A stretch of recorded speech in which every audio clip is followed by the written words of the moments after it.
was watching the dungeon delving thing he did with Nerfy. That was fun.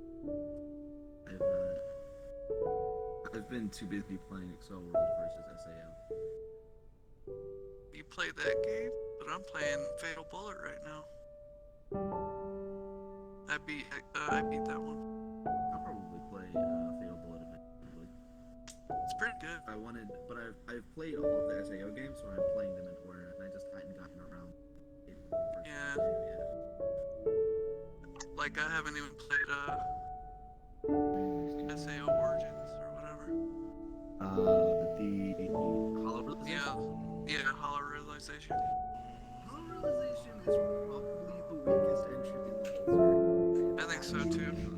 I played every one for that one. I actually couldn't get through the whole game. And I had platinumed every other SAO game before that, including coming very, very close to platinum Hollow. Yeah, Fatal Bullet has Premiere in there. It's one of the characters now. So, yeah, she's from the you know what? Origins. You only need one girl entry. Yeah. But the thing is, No, you get to play your own character. Clippy's terrible, but I mean, now he's a get to dog. Nobody use word. I don't understand. You get You can help me with that. That for thanks. But you have the VR thing on. How are you supposed to do that? Well, first I have to Windows Y, and then I have to Alt 4.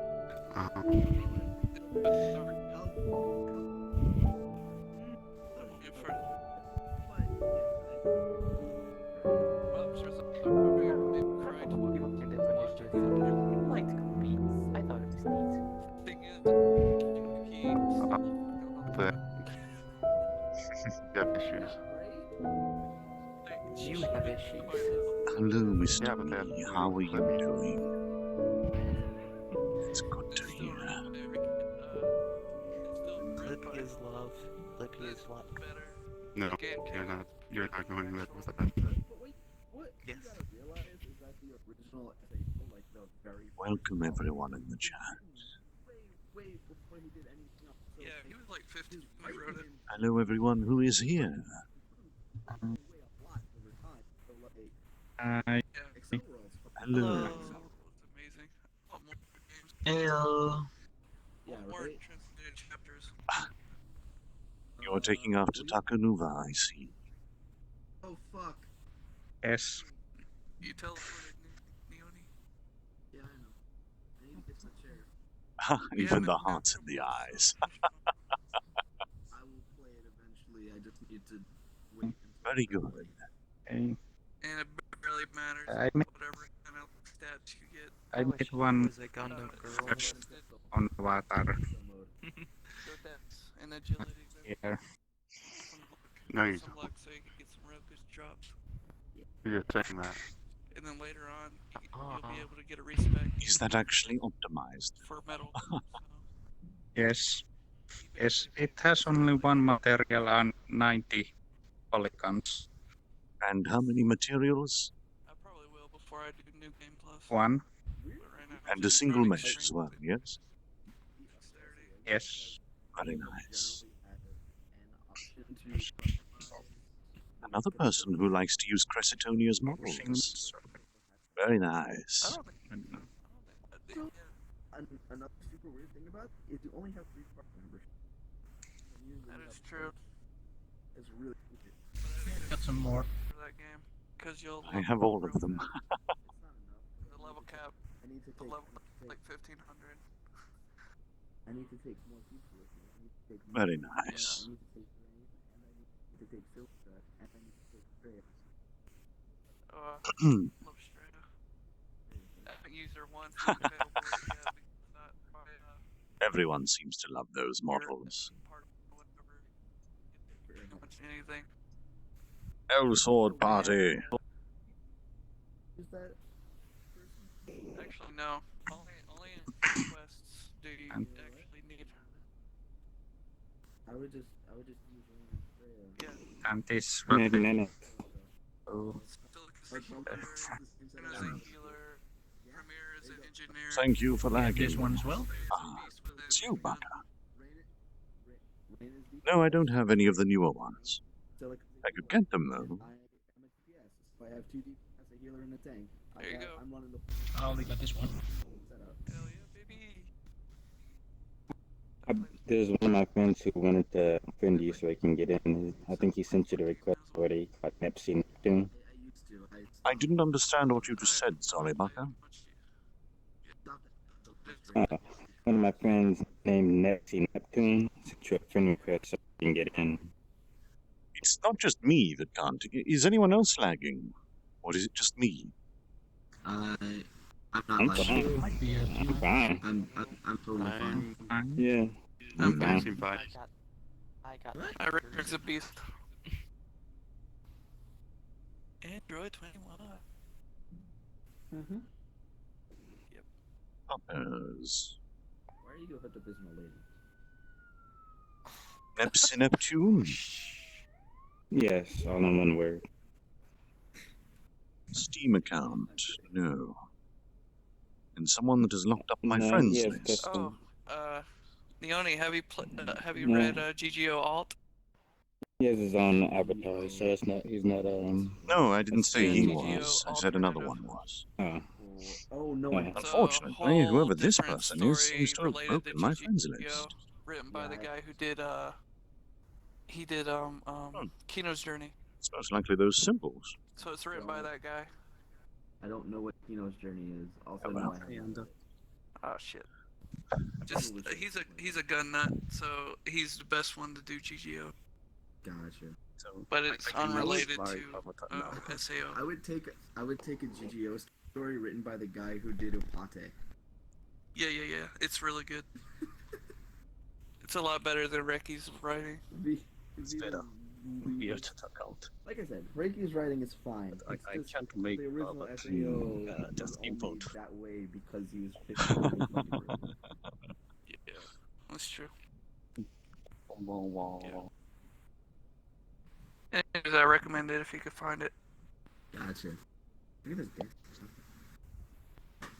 because you're gonna meet those characters later on in the Fatal Bullet. So. Oh, awesome. I see you all enjoyed Yeah, my they can stream be with party members. Ashunera this morning. I did. Chop, chop. It was completely tame. Then Mags just takes out his glove. On accident. It was the dungeon one, right, Max? What was that, sorry? It was the dungeon one? No, I did one with Ashunera. Oh, wait, no, that was the that Nerfy was one. Nerfy. Yeah. Yeah. Now I gotta go. Sir Nerfy the Tiny. There we go. Yeah, he was like a ninja. All I kept doing was standing back and casting magic. And then you lost your book. I It was all did. sad. I don't know. I don't know what happened. I don't know. I think you left it in the last room where you guys went on. I think it fell. That pistol was useless. Almost. Hmm? Yeah. What am I? You are hearing me cupping your ears. Can you not see how I'm holding my sleeves? Huh.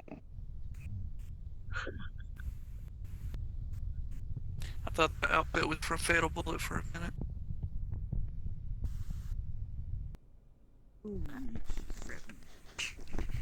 Oh, he's so weird.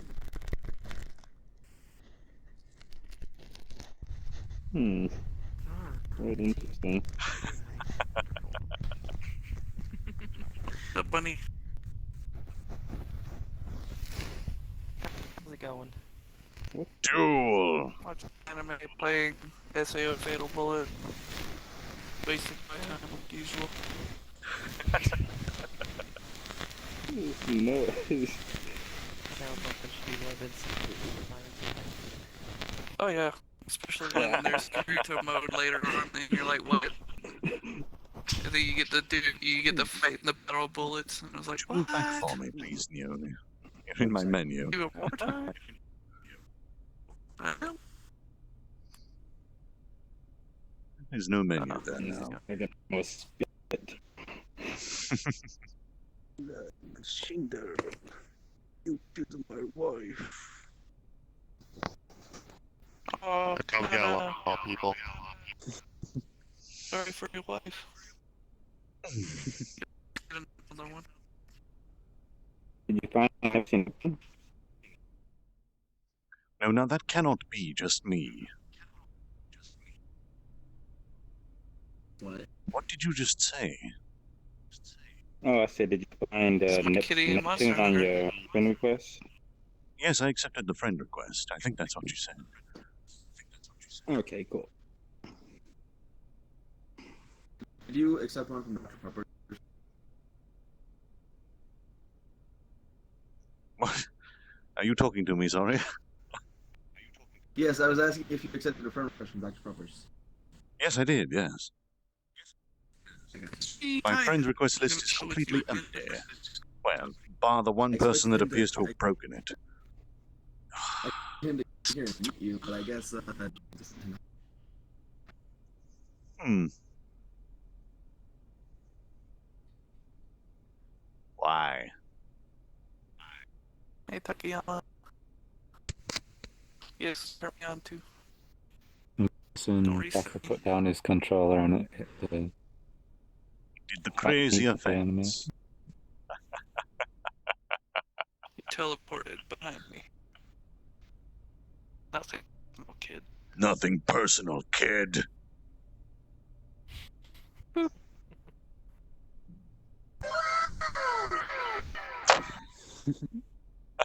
Nice. Exactly, Earthy.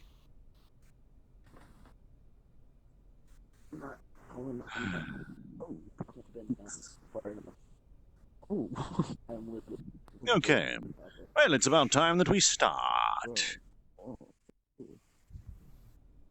Time for everyone to download the reading hall.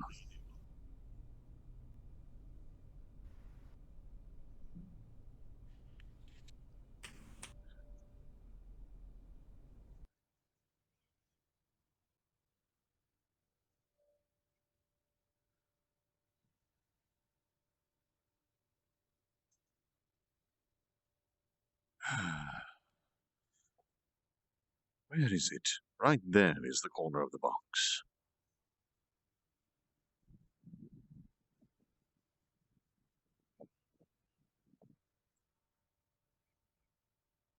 Oh my.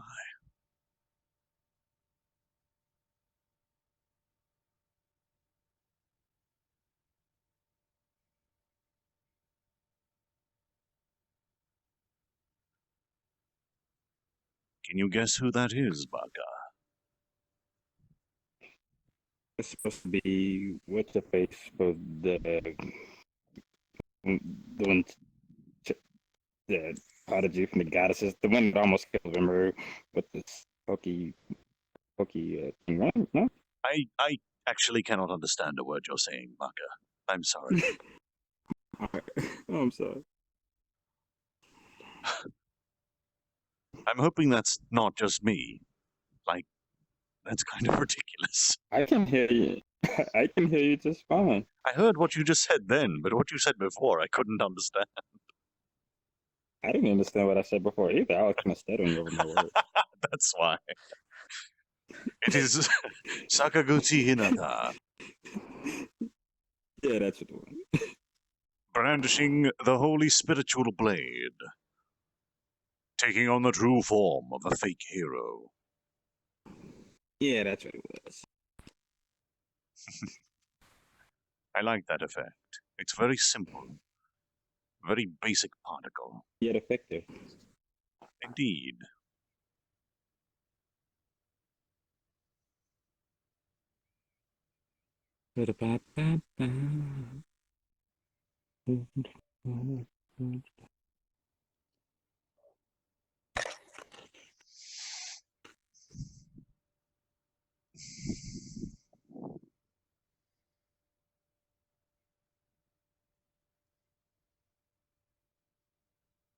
Yes, I have read Legendary Moonlight Sculptor. Yeah. And I've also read The Rising of the Shield Hero. Oh my Laudable, god. you really need to learn to mute when you do that. I'm sorry. I haven't slept. Both of those are really good. God damn it, man. Honestly, Sleep is for the weak. I will not accept a Steam account. Okay.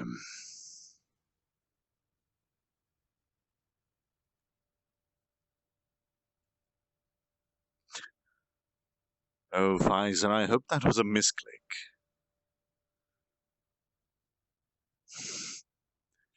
People trying to drag me away to another map. Ugh.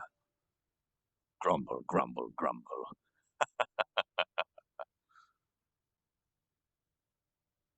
And the trumpets ring out from on high. They call your name, Oh? great and valiant hero. Thank you. The trumpets called someone's name. Who was the individual?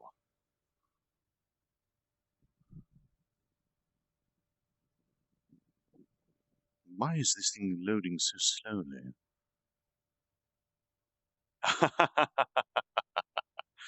Kraken1122. Let's get ready to rumble! Yes? My body is ready. Your body is ready, and so is mine. Thank you so much for the support, friend. I do truly appreciate it. No matter what anyone ever says. All right, then. Let us begin with our brief introduction of what happened last time.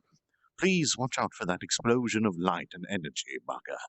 It's very distracting.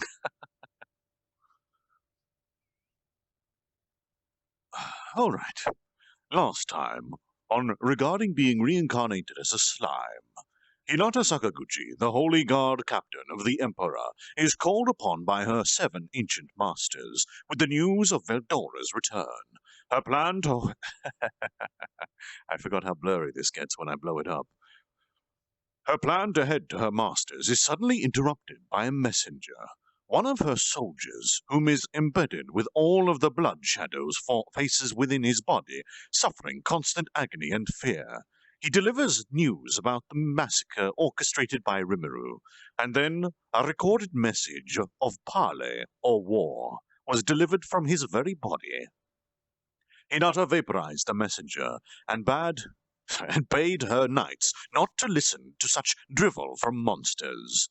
Continuing on, while Rimuru further invests time into improving his burgeoning country, Tempest, Sakaguchi Hinata makes her way to the holy capital to meet her great masters. There she asks to use the ancient heroic weapons, as she plans to eradicate Tempest from the face of this world. The great masters grant her leave to use the weapons and send her forth, though they do not believe she has what it takes to be anything more than a broken tool. Broken? Yes, maybe. We find that after meeting Rimuru, Sakaguchi Hinata is having bouts of self-doubt, feeling actual emotions for the first time in a long while. Confusing contradictions abound. The two armies face each other in a predetermined location, and Tempest's forces easily overpower the Holy Knights. Hinata faces Rimuru in a one-on-one duel. It is there we return to our story. That's the best summation I could give for that last chapter, which made absolutely no sense to me.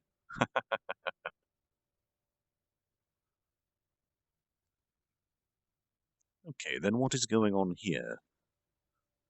Why, pray tell, are you not coming up, dear earbook reader? Ah, the reason is simple, elementary. It does not wish to be called upon. We ended on a cliffhanger, I think. Yes, the battle was just about to begin between Hinata and Rimuru.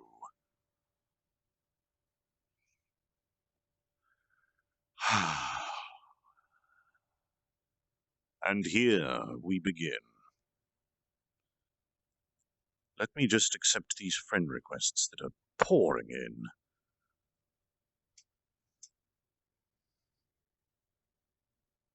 Yashi Yenzin. Sure, why not? I think I accepted that, so why is it coming up once more? Oh well, who knows?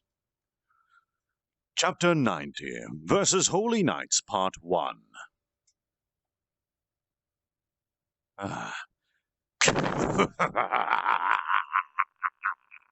The demon let out an evil laugh. With its deep crimson hair fluttering, it gently descended in front of the Holy Knights. Spreading its bat-like wings wide, it was something that could truly be called the embodiment of evil. It's a pleasure to meet you all. Now, let us begin the test without delay, whether or not you are worthy to be my opponents. The Holy Knights, after witnessing its appearance, immediately scattered and took up a defensive stance. They don't have the leisure to erect a barrier. They need to make a split-second decision. Their cautiousness was due to the arrival of the Archdemon. Unfortunately, there are no other teams that had the capability to erect a barrier. However, this situation could be considered fortunate if you look at it from a different point of view. The opponent that came before them was only one in number, and in this squad was Arnold Borman, the strongest Holy Knight that leads an undefeated party. Arnold sprouts a fearless smile and encourages his companions. Don't be afraid. Their enemy is only one. Even though it is an archdemon, it's not a threat to us. True. They already have battle experience against archdemons from the past. When fighting the heretics, there were some who could summon archdemons using the high demon summoning. Until now, they had never lost once against these people. For Arnold, he was confident he could come out victorious, even in a one-on-one battle. Everyone spread out. 2 sub-leaders shall support me. The other members will set up a simple holy barrier. Begin! The Holy Knights reacted immediately to Arnold's instructions. They were the movements of well-trained first-class warriors, having lived through scenes of carnage many times. They were confident in their abilities, as the force that fights to protect the human race. Without hesitation, they dispersed. They moved into a pentagram formation and erected a holy barrier that confined the commander and the 2 sub-leaders with their support. The red-haired demon inside the barrier, but I think they missed an and. But, eerie as this was, during that time there was no movement from the demon. Sprouting an evil smile, the demon looked on happily at the Holy Knight's movement. Oi! What's wrong? You're not going to interrupt us? Arnold asked, trying to provoke it. Why would I do such a thing? You are all hard-working. I will not interrupt you. A response that was clearly underestimating them. Arnold stood with composure facing his opponent, but inside he was truly boiling with anger. As an expert class knight, he's trained himself to have control over his emotions in these situations, and not to lose his sight in anger. But the opponent's response was humiliating. How can an archdemon be so impudent? Arnold thought this, and being extremely thorough, he made sure to keep it as just a thought. There was no doubt that this was a threat to his troops. He was trained as a holy knight, so he had a clear grasp of its true strength. In their present condition, 5 people would be enough to take down an archdemon, provided that the opponent was a common archdemon. Arnold calmly observed the demon in front of him to measure his opponent. The opponent in front of him now was not just a common archdemon. With an air of composure, it stood there elegantly. The cloth it wore was elaborate, as if it signified it was not just a lowly demon. The purpose of these clothes were to show that its level was high. Where it's concerned, the possibility that this demon has been named is very likely. A named demon in itself is a big threat, and yet his opponent was a high-ranking named demon. He could not be careless. Even if he's angry at the opponent before him, he can't afford to lose his composure and cloud his own judgment. Arnold unsheathed his sword. Oh, are your preparations finished?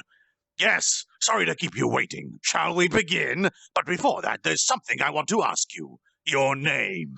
To the demon's question, Arnold answered, and he took that opportunity to ask the demon his name. Although he might not get an answer, if he does, he could know whether the opponent was named or not. The opposing demon. Oh, how rude of me. My name is Diablo. Even though this name was granted to me by His Highness Rimuru, I forgot to introduce myself. I'm not so inexperienced. Happily, it introduced itself. Aunard felt a cold sweat drip down his back. Dangerous. His instinctive alarm rang at its maximum. Introducing itself without any hesitation, it means that the opponent was an existence that was already gifted with a name. If the master dies, its named status will disappear as well. Also, if it's introduced itself with its real name, then that name can be used to manipulate it. Therefore, not introducing oneself was common sense among demonkin. So it was named by the demon lord Rimuru. It seems that the demon was telling the truth. Was it even feasible for a demon lord to grant a name to the likes of an archdemon? But right now, it was useless to harbor such doubts. Even so, Aunard prided himself as the one called the strongest holy knight. He was the right-hand man of Hinata, the leader of the holy knights, and had confidence in his place as number 2. Supported by such confidence, Aunard smiles fearlessly. My name is Aunard Barman, the strongest holy knight. Engrave it into your soul, the name of the person who's going to destroy you. Enjoy your trip to hell. At the same time he declared that, he performed a spiritual power release and activated his spirit armament. Instantly, 5 colors of light dazzlingly glistened and wrapped around Aunard's body. He was a holy knight who possessed the 5 attributes of earth, water, fire, wind, and space. For a normal person, possessing 2 attributes was rare, but he was loved by the 5. His title as the strongest holy knight wasn't just for show. During this time, the other holy knights also performed a spiritual power release. Each were clad in armor of their own attributes. In the middle of the shining multicolored lights was a shining pentagram. A simple type holy field was cast. It wasn't full power due to the short amount of time to perform the ceremony, but with the 5 holy knights, it was effective enough. Inside the barrier, besides the 2 skilled holy knights, was the strongest one, Aunard. Against an archdemon, there shouldn't be anything to fear. Fortunately, Aunard held in his hand a new type of armament, the Demon Slayer, a supreme sword made by the 7 celestial sages, solely to fight against demons. Against the flesh, the sword was endowed with the ability to tear apart the magic power in the monster's magic power configuration, so that it can't reconfigure again. In other words, it can suck out the opponent's magic power. This weapon was developed with the purpose to inflict damage against dragon types. It was the only sword that had been developed to have the same power as Hinata's blade. The decision to equip Aunard with it was correct. With this sword, any type of demon would surely be destroyed.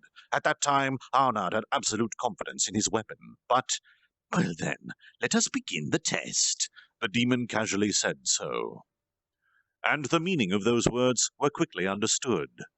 Don't come! Stop it! Don't come! Help! Etc. The members stumble where they stand while unanimously shouting. As holy knights, these members should have been accustomed with this kind of thing. Just what had happened? Aunard couldn't understand. This overwhelming fear was the coercion released by the demon before him. It simply unleashed its suppressed demonic aura. That was all. Oh my! Only 3 people were able to pass the test? Well, I offer you my praises. To be able to endure my demon lord's haki, I shall permit you to be my personal opponents, the demon excitedly declared. The pentagram barrier disappeared in an instant. The other holy knights whose minds had snapped didn't have enough energy left to maintain the holy field. Aunard was sweating bullets, trying to wipe it off. He couldn't even keep up. He was desperately trying to comprehend the current situation. Unbelievable. He didn't want to accept it. The demon before him, just now, what did it say? Certainly it had said Demon Lord's Haki. He'd never heard such an ability. With its aura release alone, it reduced the holy knights to this powerless state. Even for a demon lord, that shouldn't be possible. No, it might be possible for one legendary class of demon lord. He didn't previously think it was possible for a named to be of that class, though. You! The heck are you? Trying to squeeze out the words, Aunard asked in a hoarse voice. Mustering all his willpower, he kept his fear from showing. Calmly, he drove away his negative thoughts. Somehow, he succeeded in maintaining his composure. With Aunard like that, I am Diablo, the faithful servant of Rimuru Summer. If I perform brilliantly this time, the one getting the seat of the first rank will be me. Such an answer came, in addition making him dumbfounded. While I'm at it, allow me to give you the answer to your next question. I am not an archdemon like you had previously said, but a demon duke. Even though the difference is slight, please don't make that mistake again. It added that in more words of despair. Okay. It's over. Everything is over. The female aide, Sophia, bent down and began to weep like a child. Her mind was also snapped. The Demon Duke, that was the legendary existence. It was ranked higher than a self-proclaimed demon lord. Their previous appearances in this world were not documented, so it couldn't be confirmed, but this legendary demon now certainly existed. Just like a common spirit can't be compared to a great spirit, and a great spirit can't win a fight against a king spirit, even if several of them banded together. Oh? What are you doing? You have passed my test, but you don't seem happy in the slightest. The demon called out to the female adjutant, whose mind had snapped. This situation never crossed Aunard's mind. While shedding tears, she tried to run away, desperately. To the demon who had called out to her, she was unwilling to make eye contact, and shook her head in denial. As a holy knight, she was a brave and dependable adjutant that survived situations of great peril before, but for the first time she was showing signs of fear. She had great knowledge in demonology, as a countermeasure against the heretics, because it's best to know your enemy.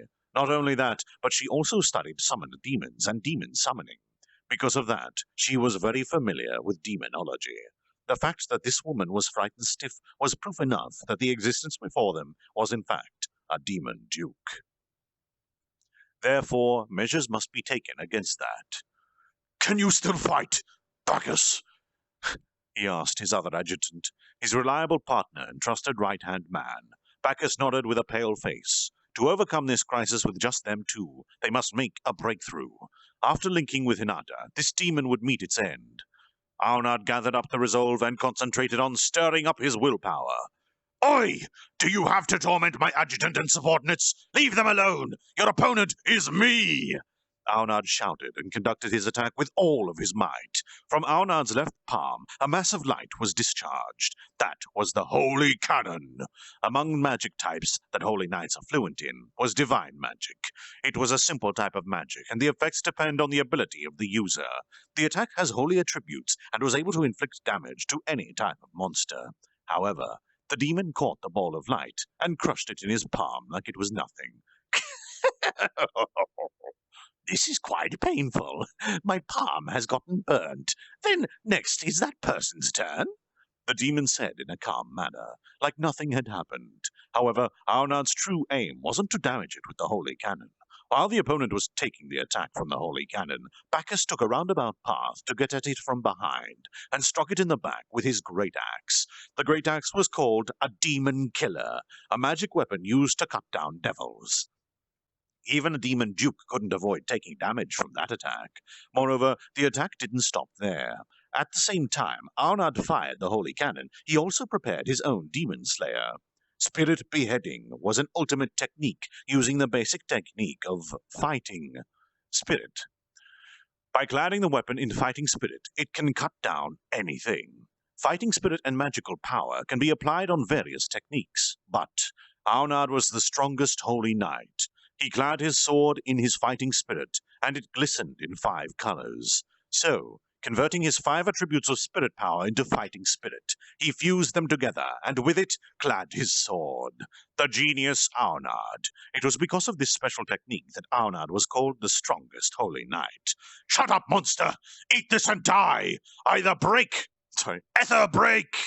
5-color spirit, virtuous sword. A flash from Aunard's sword runs along the ground in a line. By using the earth spirit weight manipulation, the user can decide on the sword's desirable impact. At a speed that transcended the speed of sound, the sword's edge reached Diablo. The strike was clad in holy attributes, an absolute killing power against monsters, along with the attribute to crush evil. A deadly sword that should cut down an archdemon with a single strike. It was impossible for even a demon duke to be uninjured, not to mention he dealt the blow at the same moment it was being attacked from behind. A perfect surprise attack. Arnard had no doubt it was the opponent's certain death. However, at the very moment Bacchus's great axe would clash with Diablo's head, Diablo lightly tapped his toe on the ground. With just that, the ground was upheaved, and Bacchus, who was approaching from behind, was blown away into the air. Even so, Arnard's sword, exceeding the speed of sound with its imagined trajectory, would still cut the nape of Diablo's neck. It couldn't be stopped. He can do it. Arnard was convinced of the victory he played out in his mind, and put all of his strength into his hand that was grasping the sword. At the same time, he lightens the weight of the sword and then reverses it, driving it towards his target with double the power. Grasping the sword, he doubled its weight by several times by abrupting the generation inertia from gravity's force. This technique trait also doubled the sword's momentum just before it collided with the enemy. For someone seeing this technique for the first time, it was impossible to evade it. Arnard had certain belief in his victory. You could say it was a matter of fact. But, unfortunately, from the very beginning, Diablo had no intention of evading it. Arnard's sword cut through the barrier Diablo had erected, and cut Diablo's body. He felt the resistance, but Arnard immediately ran to Bacchus's side. He confirmed Bacchus's condition. It turned out that Bacchus was all right and was able to stand.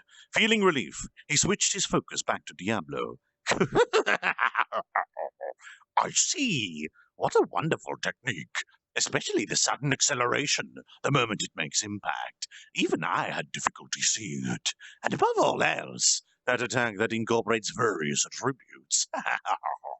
Few would be able to withstand that attack. Splendid! Truly splendid.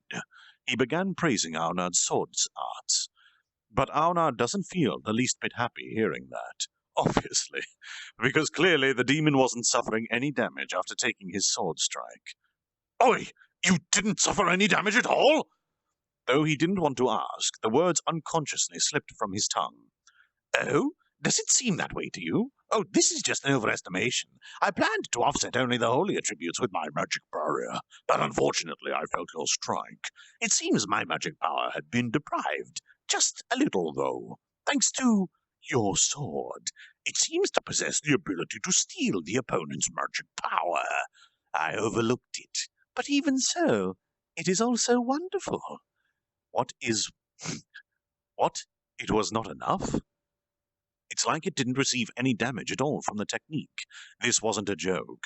That ultimate move definitely hit it. An attack that possesses various attributes and can easily pierce through several layers of defensive barriers. And despite that, that attack was supposed to be the decisive blow.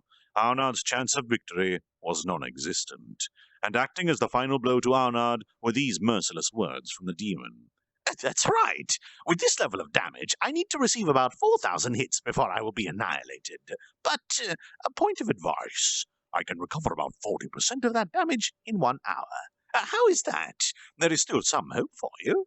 Now then, shall we resume again? So it said, while spreading its hands. Next to him, Bacchus gave up with a sigh. Hey, Arnard, it's impossible. We can't hold out like this. Oh, this might be better than doing nothing at all. I'll buy you some time, so please call Captain Hinata. That's a captain's class with inhuman power. It's not an opponent we can fight, he whispered to Arnard. No, I will buy you time. You fool. Your feet are quicker than mine. Above all, there's hope if you and the captain are together. It is no good if it's me. Bacchus shouted and pushed Arnard away.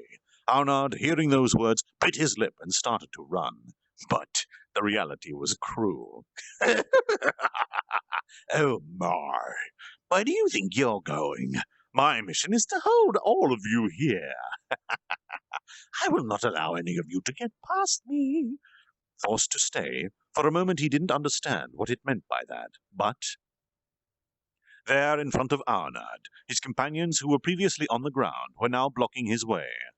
You guys, step aside! Arnard shouted, but the demon pointed him to the harsh reality before him. Oh my! Your companions still seem intent to play. I only asked them if they would be so grateful to betray their allies. So it said. Arnard looked at his companions properly. They each wore a blank expression, as if they were in some sort of trance. Sophia! Stop it! Come to your senses! Arnard turned to face Bacchus, who was vomiting blood while shouting to the other adjutant, Sophia, who was sobbing in front of him.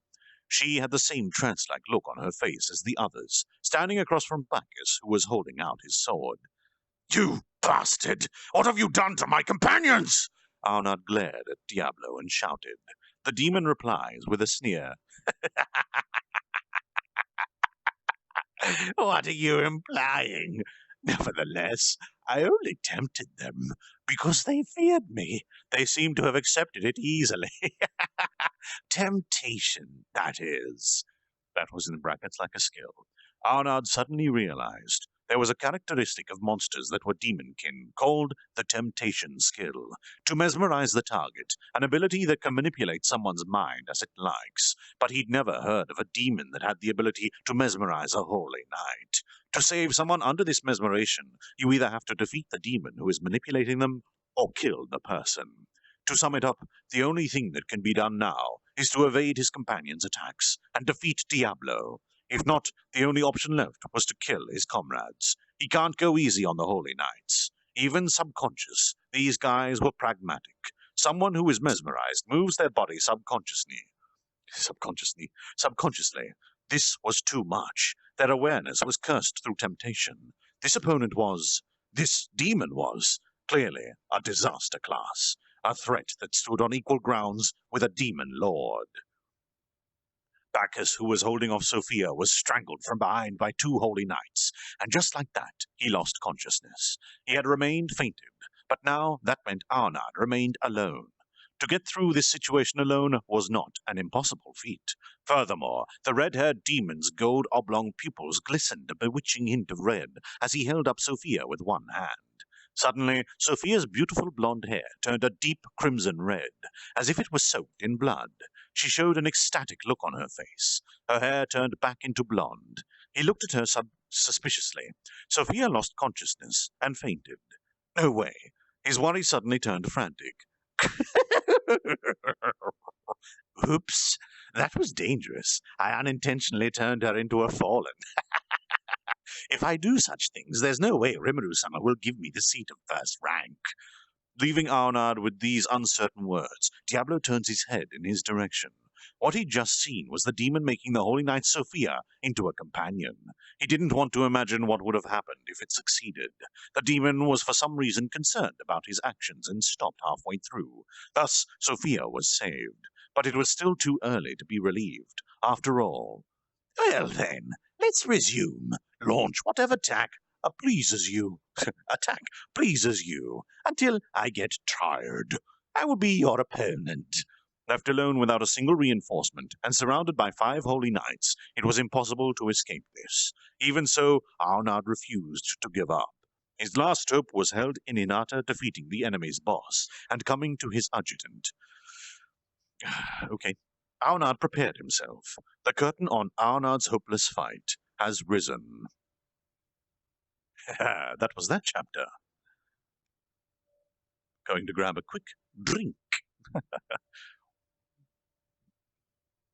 Yay. I hope you enjoyed it. Yay.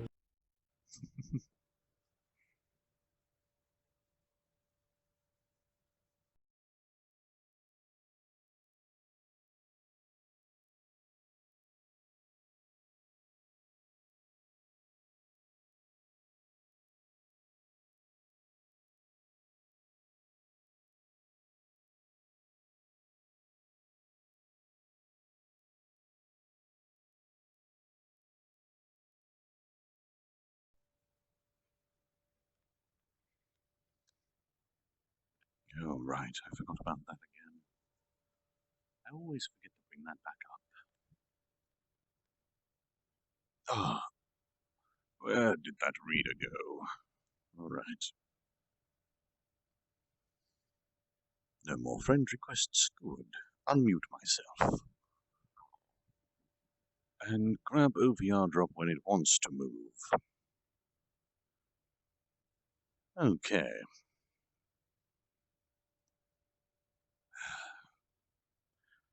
let's continue then, dear friends.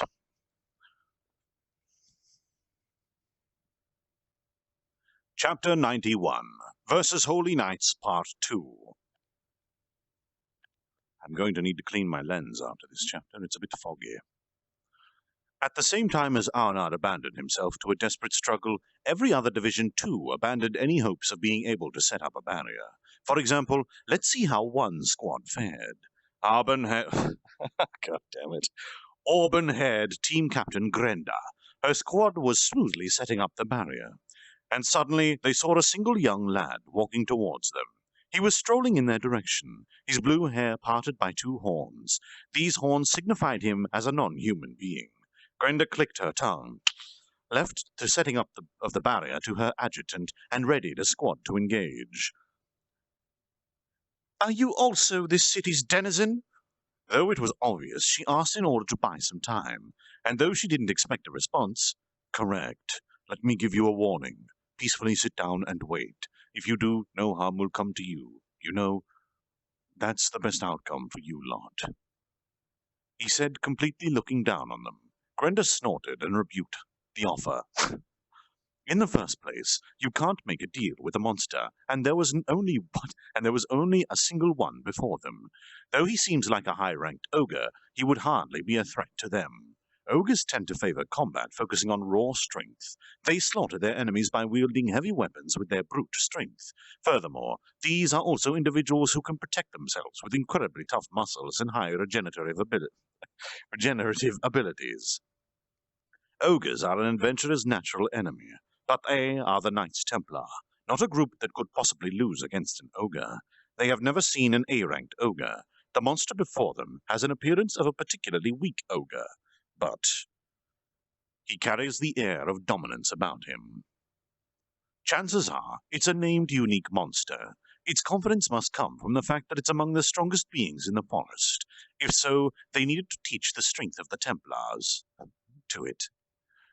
Like teaching a frog that has never left its birth swamp how wide the world is, so that it would never look down on them again. Well, we will kill it here so it won't have that chance, Grenda thought, closing her eyes. "Attention! Single target! Danger rating A-. 3 members! Dispose of it!" She had thought to wait until her subordinates set up the holy barrier, but there was only a single enemy. It didn't release a powerful aura, so its danger rating was rated low. That rating, however, decided Grenda's squad's fate. You are being careless. Aren't you looking down on your enemy too much?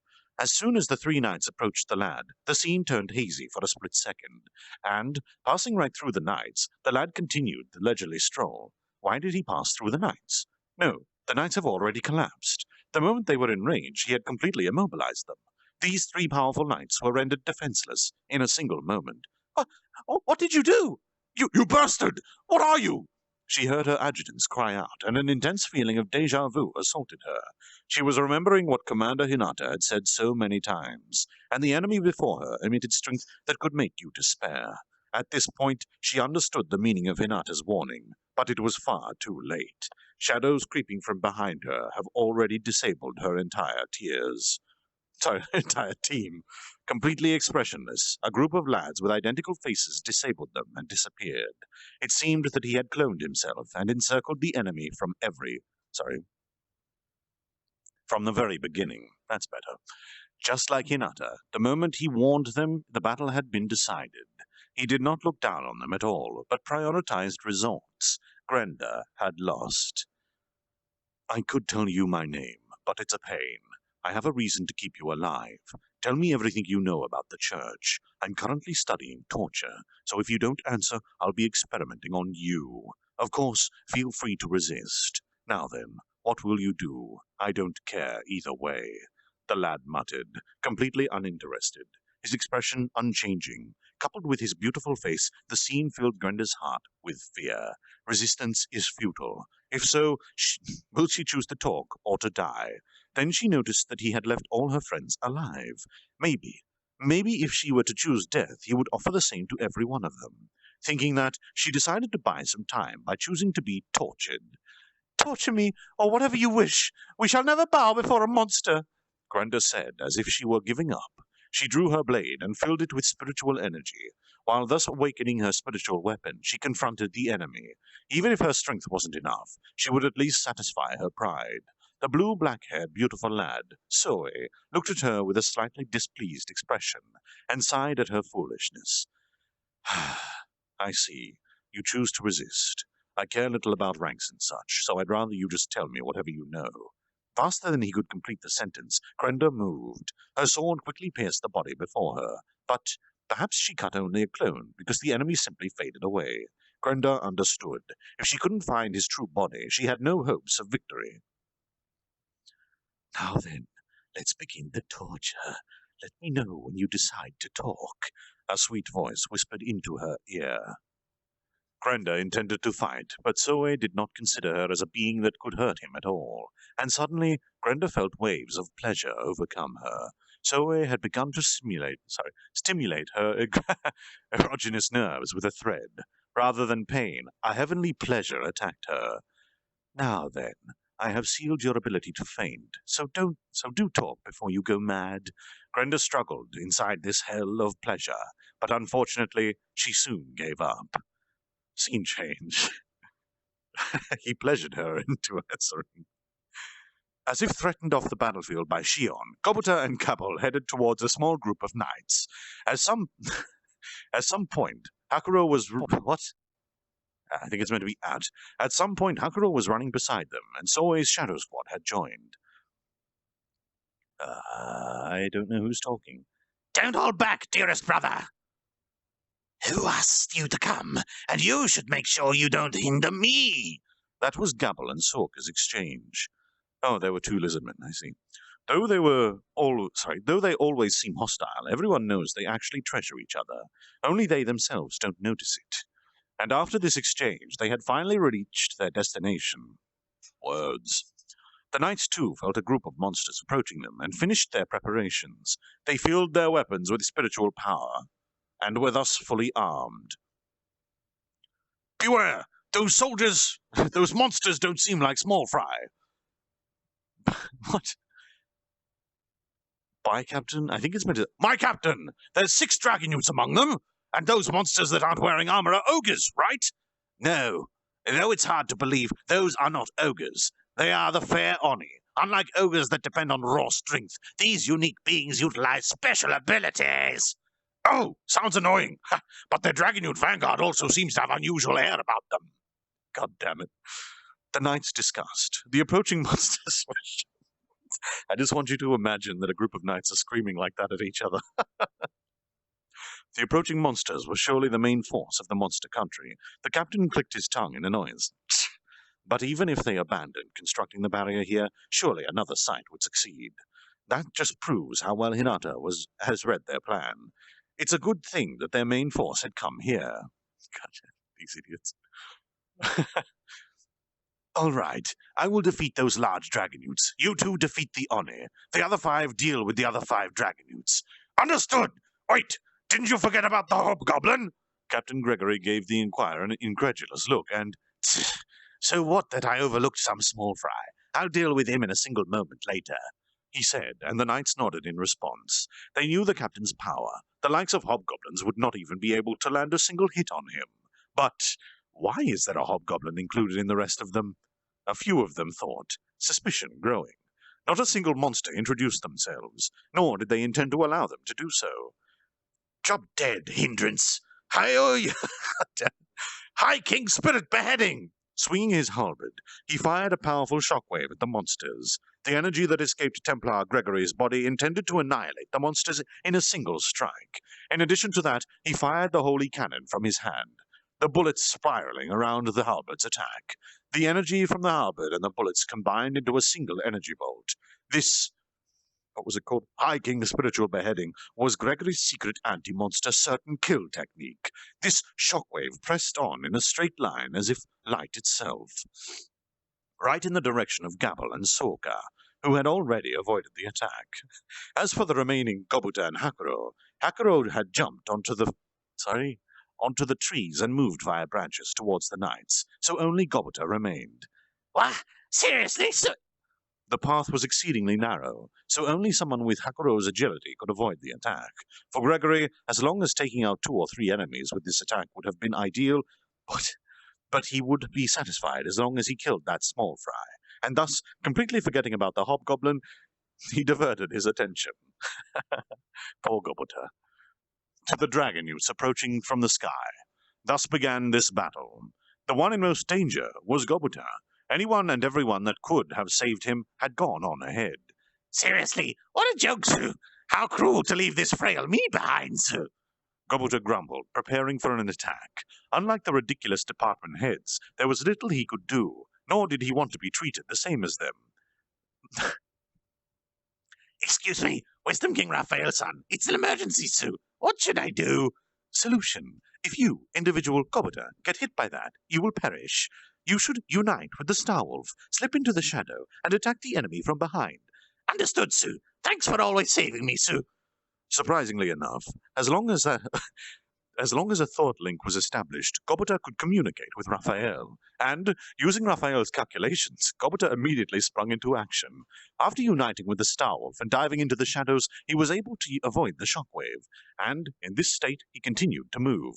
He felt a great increase in his abilities, and his raw strength at least doubled. Without doubting Raphael's calculations at all, Gobuta sneaked behind the knight who had attacked him. He was completely oblivious to the fact that this enemy was the squad captain. And one of the more powerful opponents. In fact, he blindly obeyed the Wisdom King's directions. Sorry, this is too funny. Knight Templar Gregory by no means let his guard down. That is why he was able to respond to that presence. When he felt a monster suddenly appear behind him, he rolled forward to escape that place. Moreover, he was able to dodge the attack of the wolf's fangs coming at him from behind, and even launch a counterattack with his halberd. Gregory was surprised that the hobgoblin whom he had written off as dead a second ago had come out unscathed and attacked him. But on this field of battle, he quickly recovered and focused on the opponent.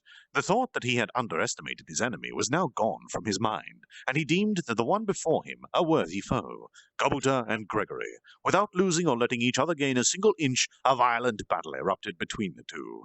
Since he traveled via the shadow, Gobuta appeared amidst the enemy faster than anyone else. This surprised not only the knights, but Gabble and the rest as well.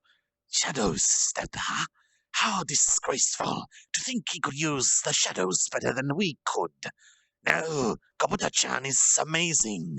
Yeah, he's stronger than us, you know. Toka and Saiga responded to Soka's complaint. Though she had never heard anyone describe Gobuta as strong until now, she knew he was not weak. Truly, the Monster Country Tempest simply had too many strong individuals. The extent of her Master Soe's power she could not even fathom. She could hardly be surprised by him. Right, I guess we also need to show off our powers a bit, she said, and took to the skies in order to fight off the soldiers who advanced towards Gobuta, thus effectively crippling their communications. Soka's group was thus able to fight the knights one-on-one. Gabble immediately set off to overwhelm the two adjutants. As Gregory's direct assistants, by no means were they weak, but their choice of weapon failed them this time. The weapon which was meant to cut off the opponent's magic energy just couldn't pierce Gabble's natural armor. Though these knights certainly had other skills to use, Gabble himself was a first-rate warrior. Blocking Gabble's spear snapped their swords in half. Moreover, the knights' prided ability of using spirit magic without an incantation had no effect on him, so they couldn't gain an advantage by suddenly firing off magic at him. In short, they couldn't deal him any damage, and even the most pettiest of tricks, throwing sand in the eyes, for example, wouldn't work due to the magic perception ability. They were completely powerless. What's wrong? Is this all you can do? With this much, you wouldn't even last an hour of Hakuro Dono's training sessions, Gabble said while freely playing with the adjutants. From the very beginning, Gabble had a resistance to the holy attribute, and paid little mind to their spirit magic archive. Besides, they were inferior in sword skill and other physical abilities. Thus, Gabble was a monster who could overwhelm two adjutant-classed holy knights. Unable to accept the existence of such a monster, the adjutants decided to try to buy some time. As long as they could hold out until Gregory could cut down that hobgoblin, it would be their victory. It seems that these men have long forgotten about the fair Oni, who was no longer in sight. The rest of the the squad too, though called a force that could crush 1,000 enemies by themselves were barely able to hold back the dragon newts. And thus the battle continued, with every group resisting their respective opponents. There was someone who overlooked this battle from the treetops, Hakuro. While looking at this scene, Cabal is having too much fun. Sokka's group was able to find good opponents. If a battle is too easy, it doesn't teach you anything. Thank goodness they were able to find good opponents. Practice cannot teach one to feel danger, he muttered, observing their battles. Of course, should any one of them should any one of them wind up in trouble, he intended to support them right away, but that was clearly unnecessary. Such a good sensei. Kabuta, you bastard. If you can do that much, why were you running away then? But I guess he's doing his best now. 'Tis all the guidance of our wisdom King Raphael-sama, he said with a satisfied nod. Everything was going according to plan. When Shion suggested they stage a fight with similar-ranked people, though it was completely idiotic, Hakuro and Raphael decided to turn it into training. Though Hakuro could see Benimaru finding out about this arrangement later and demanding that they do the fight over, truly, he hoped that Shion would learn to fear of pain. God damn it. No, it's probably useless, even if she gets hurt, he muttered and sighed. Now then, with regards to the plan, using the thought link, he could communicate with the Wisdom King. Chances are it was Raphael who had decided what abilities would be given to them. After having decided what kind of servants would most benefit their common lord, Rimuru, at the present moment, without any doubt or suspicion, they fully depended on Raphael's advice. Though Raphael often saw no need to reply, this time Raphael did, and this carefully designed battle continued. With this, Kabuta and Sokka's proficiency may increase. But Cappel's no good. He's having too much fun. When this is over, I'll work him to the bone, Hakuro muttered, dissatisfied. But the pitiful Gabble did not know these things, and haughtily fought the knights. His fun times would continue a little longer. God, this is entertaining. That's the end of chapter 91. Bit of a stuffy nose. And I heard a few alerts come through. Let us watch and read. You are the one who decided his fate. Thank you. Thank you so much, Lord Zello. Is that you, Zello? Did you mean to donate 3 times? Yes. Oh my. Loving the reading as always. No message. And then another one, I do it because I can. Thank you so much for the support, Zello Verix, or Lord Zello. I truly do appreciate it. Quite a lot. Oh, right, I need to wipe my visor. Magnanix. Yes? You called? We have 2 people snoozing on the bed now. You have a couple of people are snoozing over there. Once more, thank you both, Kraken and Zello. The support is greatly appreciated. Let me just grab a drink and wipe my visor. It's a bit misty. Where is this?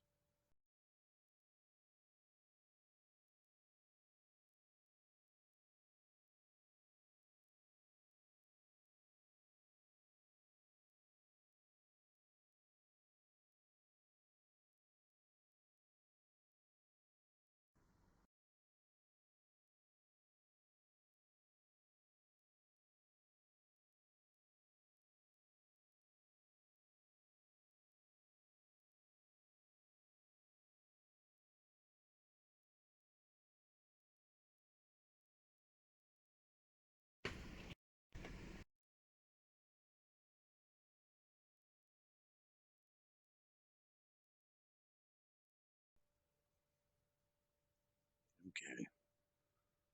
Now I can see once more properly. Oh. Oh no. Oh no. That's not good. Velcro. No. Curses. All right. Oh God. I should have done that earlier.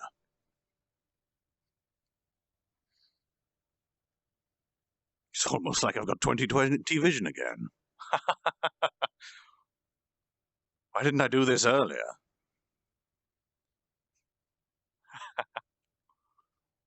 Man, everything's so much clearer. Well, I guess that means I should use that microfiber cloth a little bit more. All right, let's continue. Everyone can hear me again, yes? Yep. Yep. I love good. you. Chapter 92, Good to go. versus Holy Knights, Part 3. I love this little war. It finally makes sense to me. Ranga was running through the battlefield. His body was light as if it were a feather. The sensation of being upon the earth gradually began to fade, and before he knew it, his body was already running in the sky. Naturally, the acquisition of the skill Soaring Run was a skill that could only be acquired by one who belonged to some of the highest ranks of magical beast. However, such things were no more than trifling matters to Ranga now. The wave of strength he now exuded gave him a certain feeling of delight. His body was now overflowing with power, as if his very energy was pulsating. His limbs, now covered with a jet-black fur, now had golden lightning pulsing through them. Demonic energy was seeping out like an electrical discharge. A large golden horn now grew on his forehead. On the left and right was the unchanged jet-black horns from his earlier form. The golden horn in the center was releasing rays of crystallized energy, pure energy it gave off continuously. As he gave off the dignity of a king, a majestic beast of noble presence that demanded the respect of his domain. The jet-black fur that covered his majestic body was clad in lightning. The deep black color, akin to darkness itself, was clad in a near divine radiance that fluttered delicately in the wind. However, in contrast to the gentle visage he possessed, the speed that he achieved while soaring in the sky had long since passed the speed of sound. But only within Ranga's surroundings the airspace retained its utter calmness, as if nothing could disturb it, a space-based barrier that he used consciously. As Ranga vigorously soared through the sky, he caught sight of a group of holy knights positioned below him. Using ThoughtLink, he had already confirmed that there was no one else currently headed to that direction. Making a sharp nosedive, all the while killing his great momentum, he made his rapid advance towards the holy knights group. The Holy Knight Squad Commander Fritz steadily made progress on the necessary preparations, all according to Lady Hinata's plan. So far, there was not a single error in her judgment. There was nothing suspicious, and, therefore, no problems whenever she took the lead. This time was no different, although he was still taking precautions, since it was never a bad idea to be cautious. It's only a group of monsters. Even though these same monsters had proclaimed themselves to be a country, there was no need to take this as a major event.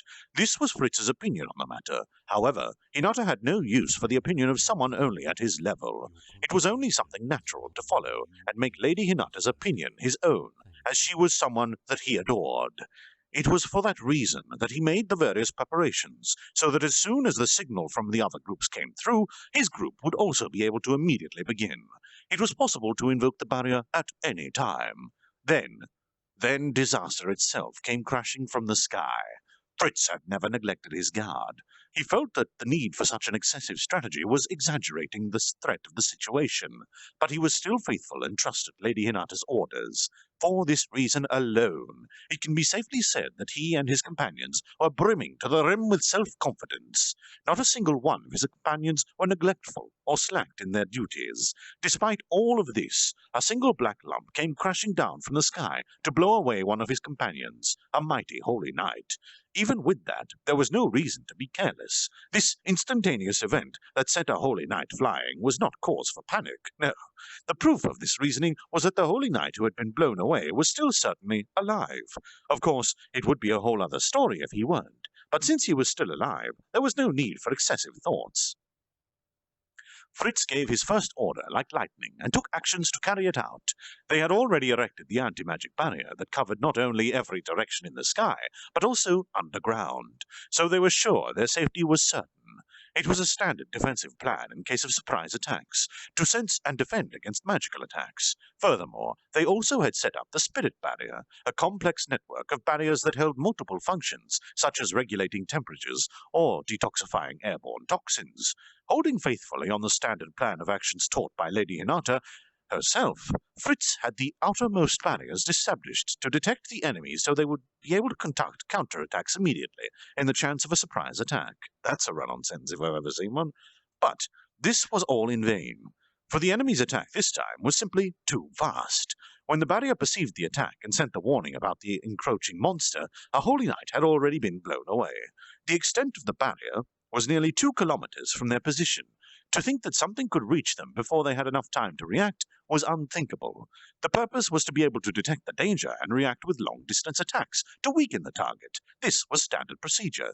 Certainly, it won't react if an ally were to pass through it or touch it, only when a monster that wasn't recognized by the barrier's settings.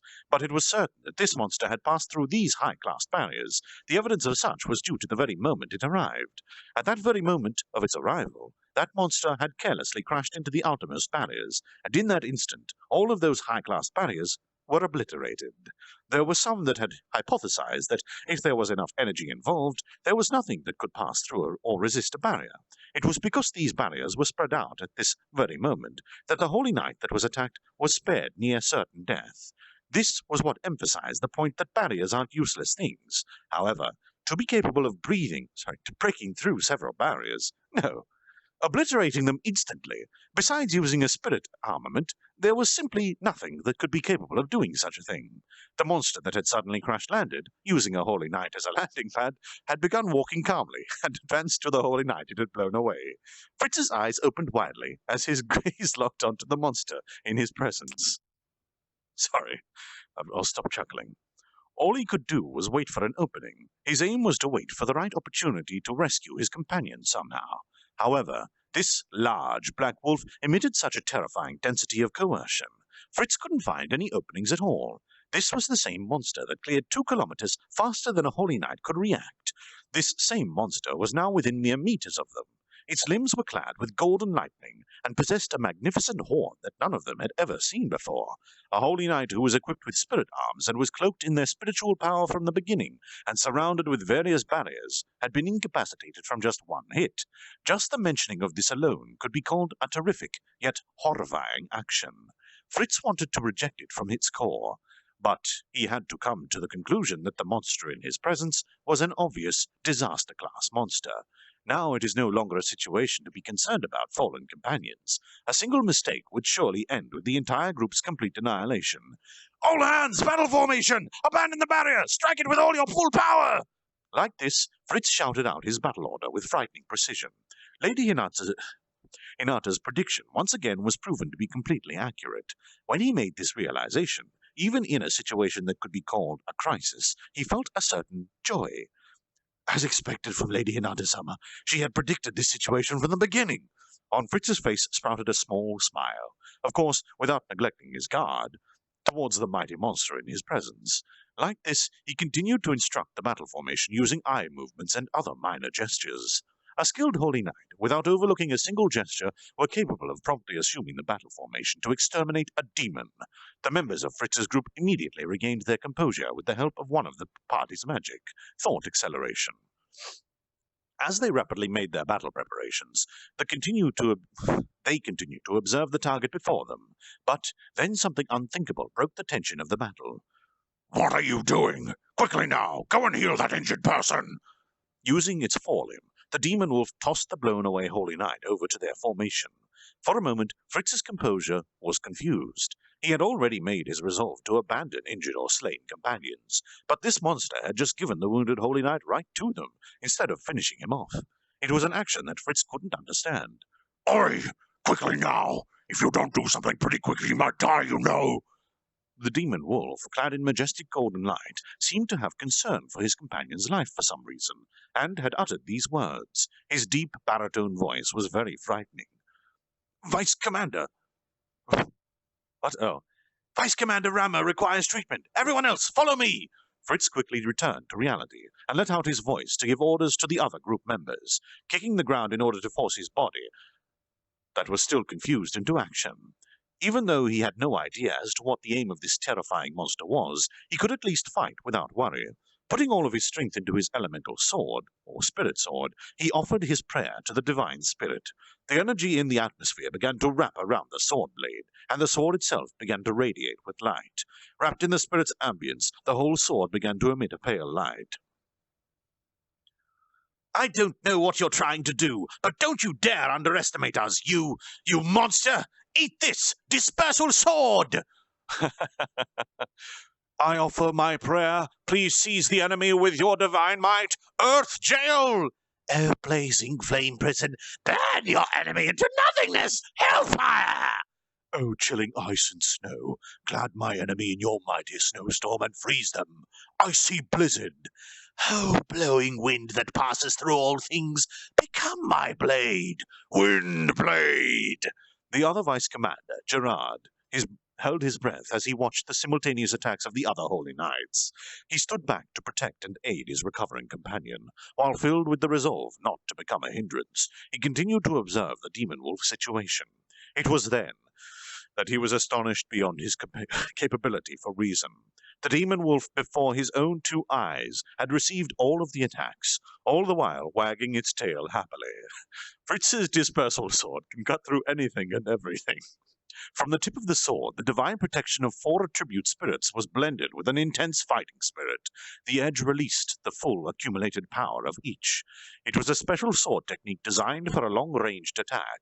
Though it couldn't be compared with Arnard's, Fritz could certainly use the skill because he was loved by the spirits. That was a silly sentence. Since the structure was fairly simple, it was difficult to predict the energy released from the attack just by observing the technique's execution. It was an attack that simply wouldn't give any chance for evasion, and could cut through any cornered enemy. The demon wolf, however, didn't attempt to do anything and just received the attacks, then extinguished them all with a flick of his jet-black fur. Something beyond what any of them could imagine occurring before now. Fritz's special attack had also been supported with the Earth attribute's elemental magic, which increased the gravitational force in the targeted place. The purpose of such magic was to prevent the monster from moving, though, since the monster had no intention of moving in the first place, such efforts were completely meaningless. To completely burn the cut body and to prevent the enemy from regenerating, hellfire magic was used, but there wasn't a chance that such flames could burn this monster's fur. The blizzard was to prevent the enemy from escaping, and the wind blade was prepared to attack it if an attempt to escape was made. Every move was completely ineffective from even damaging a single follicle of its fur. There were no words to describe this spectacle other than one: nightmare. Even if this monster stood as an elite A or A+ ranked monster, to come out unscathed by such a string of coordinated attacks could only be said to be something close to impossible. What? You damned monster! The other holy knights could only exclaim their utter disbelief. Even their vice commander, Gerard, held the same opinion. The demon wolf continued to stand where it had been, calmly just as if it had not received an attack at all. What the hell are you? Even for the elite demons of the Fang Wolf race, such a unique monster. No, a beast such as yourself shouldn't ever exist. Fritz could no longer endure and had begun shouting. As one of the commanders of the Holy Knight Squadron, Fritz has extensive battle experience against various groups of monsters. In his youth, he had fought against many elites from the Fang Wolf race. However, this demon wolf before his very eyes was outlandish, no matter how you could describe it. Clearly, it had enough power to make it akin to a demon lord. Such a creature, was it originally a guardian deity that was enshrined in this area? Or perhaps was it an unrecognized demon beast king who had spread calamity in its wake? Nevertheless, neither he nor any of the other holy knights knew the answer either. The group who put the protection of the entire world on their shoulders were dumbfounded. Little humans, my name is Ranga. This noble and mighty name was granted upon me by the great and wise Rimuru Sama. For the likes of you, I will permit the uttering of this name as a true blessing. Be thankful. I am a member of the Star Wolf race. I, however, am unique. I am Ranga, the Fenrir, Star Nova Demon Wolf King. Ranga! I am the one who shall crush and annihilate all of Rimuru Summer's enemies. The monster declared it while facing Fritz and his compatriots, all in his deep baritone voice. What it had just said was clearly a threat. a being that gave death to anyone who would oppose it. Without even being able to wipe away his now gushing sweat, Fritz was frozen where he stood, thinking about his current condition as calmly as he was capable. To defeat this monster, there was no other option than to weaken it with the sealing power of the holy field. However, to even enclose this monster, who boasts such an overwhelming speed, it was not going to be a simple matter. After all, if everyone were to set out alone to accomplish such a thing, this beast, Ranga, would simply wipe them out one by one. Since the very beginning of this engagement, they had already been in checkmate. Desperately, Fritz churned his mind, trying to find some way to turn the tables on this overwhelming being. Even with the supporting magic of thought acceleration, to find such a method was as to allow them to defeat such a foe could not be found. No matter how long one were to look for it, certainly not in such a dire situation as this one. However, his eyes were dazzled by a blinding flash, followed immediately by a thunderous roar that sounded from behind his position. The Vice Commander, Gerard, had attempted to make a slight movement. This, however, was instantly responded to with a blast of plasma. It was accurately aimed at the ground near Gerard's feet, causing him to instantly stop moving. In any case, Fritz wasn't sure of just how high the temperature of such an attack was, but the ground near Gerard's feet was melted and turned into glass. The heated air created a pulse of boiling hot air, as well as causing serious mental strain. As such, Gerard stopped moving foolishly. Even if they were the mighty Holy Knights, up until now they had never encountered such a powerful monster such as this one. Their once overflowing confidence had now been utterly shattered.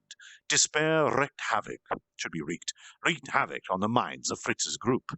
Even if they had their mighty spirit equipment as protection, there was no way to resist an attack akin to that of a bolt of plasma, which was capable of turning the ground itself into glass. Moreover, to even evade an attack which was akin to lightning, even an expert Holy Knight would not be capable of such things. The defensive barrier and spirit equipment was the subject of their unwavering trust. They were certain there were no foes within the monster city capable of resisting such mighty existences. Even if they had to meet their deaths here, they could not afford to surrender to this monster. "Sorry, you guys weren't lucky. It seems we ended up getting the most troublesome fellow here." Fritz's words were mixed with resignation. Commander, I suppose we'll just have to hope next time that we'll be luckier. Ha ha! That's right. Besides, we always end up receiving the short straws. So, what does it matter? Oh, we'll just manage this one and return back just as always. Each of the Holy Knights began cracking jokes. To each of them, they already understood a clear fact. Not one of them were getting out of here alive. Even so, for the sake of their honor, their pride as a Holy Knight, they would certainly slay this beast. All right. Oh, hold on. Who's... All right, you cocky fellows. If we make it out of this, I'm treating you guys to drinks for a whole month. It's an order! Everyone, let's make it out of here alive! Let's go! Fritz shouted out and began to run with full resolution to throw his life away. Those who had been taken out early on had finally been rejuvenated. Along with Fritz, the other 7 Holy Knights began to advance simultaneously, just like in training. No, even more than that. Their movements far exceeded their norm. Born out of the desperation to not fall short for the sake of their comrades, they brought forth the strength they had never had before. In perfect clarity of mind and spirit, they performed a complex maneuver with ease. With this, the Holy Knights executed their desperate assault on Ranga at once. Then darkness came. Time passes. Feeling his consciousness faintly return, a scene of pain began to shoot through his entire body. A groan was let out, and Fritz woke up. Ugh. To even think of fainting with the sheer level of pain he was experiencing was difficult. However, wait a minute, I'm conscious? So I'm still alive? But if I'm here, wasn't I defeated? Immediately after collecting his senses, Fritz began to take in his surroundings, thereupon noticing a windstorm whirling with such strength to be akin to a tornado that was carving the earth with its might. He was certainly glad to be alive. Just as he thought this, he thought of his companions. While uttering a silent prayer that they were still alive, he began to search for any signs of them. In his vision, he came across his defeated companions. They were all scattered around as if they had been struck by the winds. Fritz made an effort to get up, but there was no strength within his body, so he somehow used all the energy he had to crawl and close the distance between the nearest person. That person was Vice Commander Lama, who was fortunately also still alive. Filled with a bottomless joy, Fritz had already forgotten about the intense pain he was experiencing. Like that, just as Fritz had confirmed the survival of each of his compatriots, a certain voice announced the ushering of true despair. We shall continue our match after you have made your recovery. I am yet satisfied with our fight after my great rebirth. Look upon me here. I have brought full potions. I do believe these will be more than enough. Now then, hurry and recover. Shall we enjoy this more? It said with such a cheerful tone as its tail wagged back and forth happily. Like a demon. No, this demon wolf spoke words just as if he were a demon himself. Oh, there's an alert. Hearing those words, Fritz's consciousness was devoured by a great and unending despair. It may have been more fortunate if I had just fainted earlier. Fritz's mind became more and more despondent as he thought on his situation. Of course, such a happy ending to his story would not happen now. Excellent. And that's the end of that chapter. The Ranga voice, it's not too harsh, is it?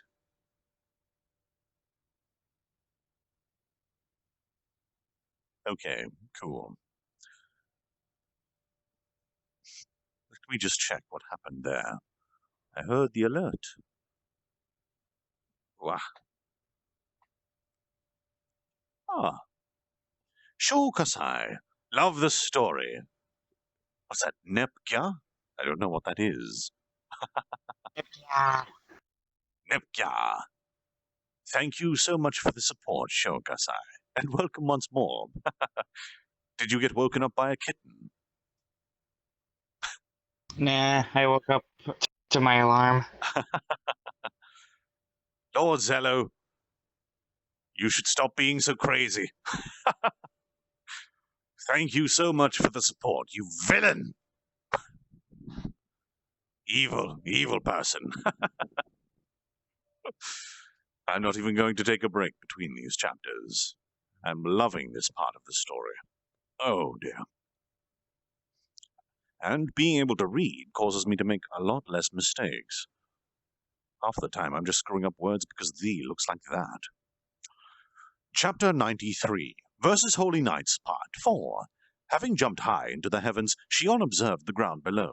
Her eyes glistened with the light of a king who had gone off to hunt a treasured prey. A fearless smile appeared on her face, and she released an ominous aura, her haki. Having easily found her prey, she descended upon a small squad of knights.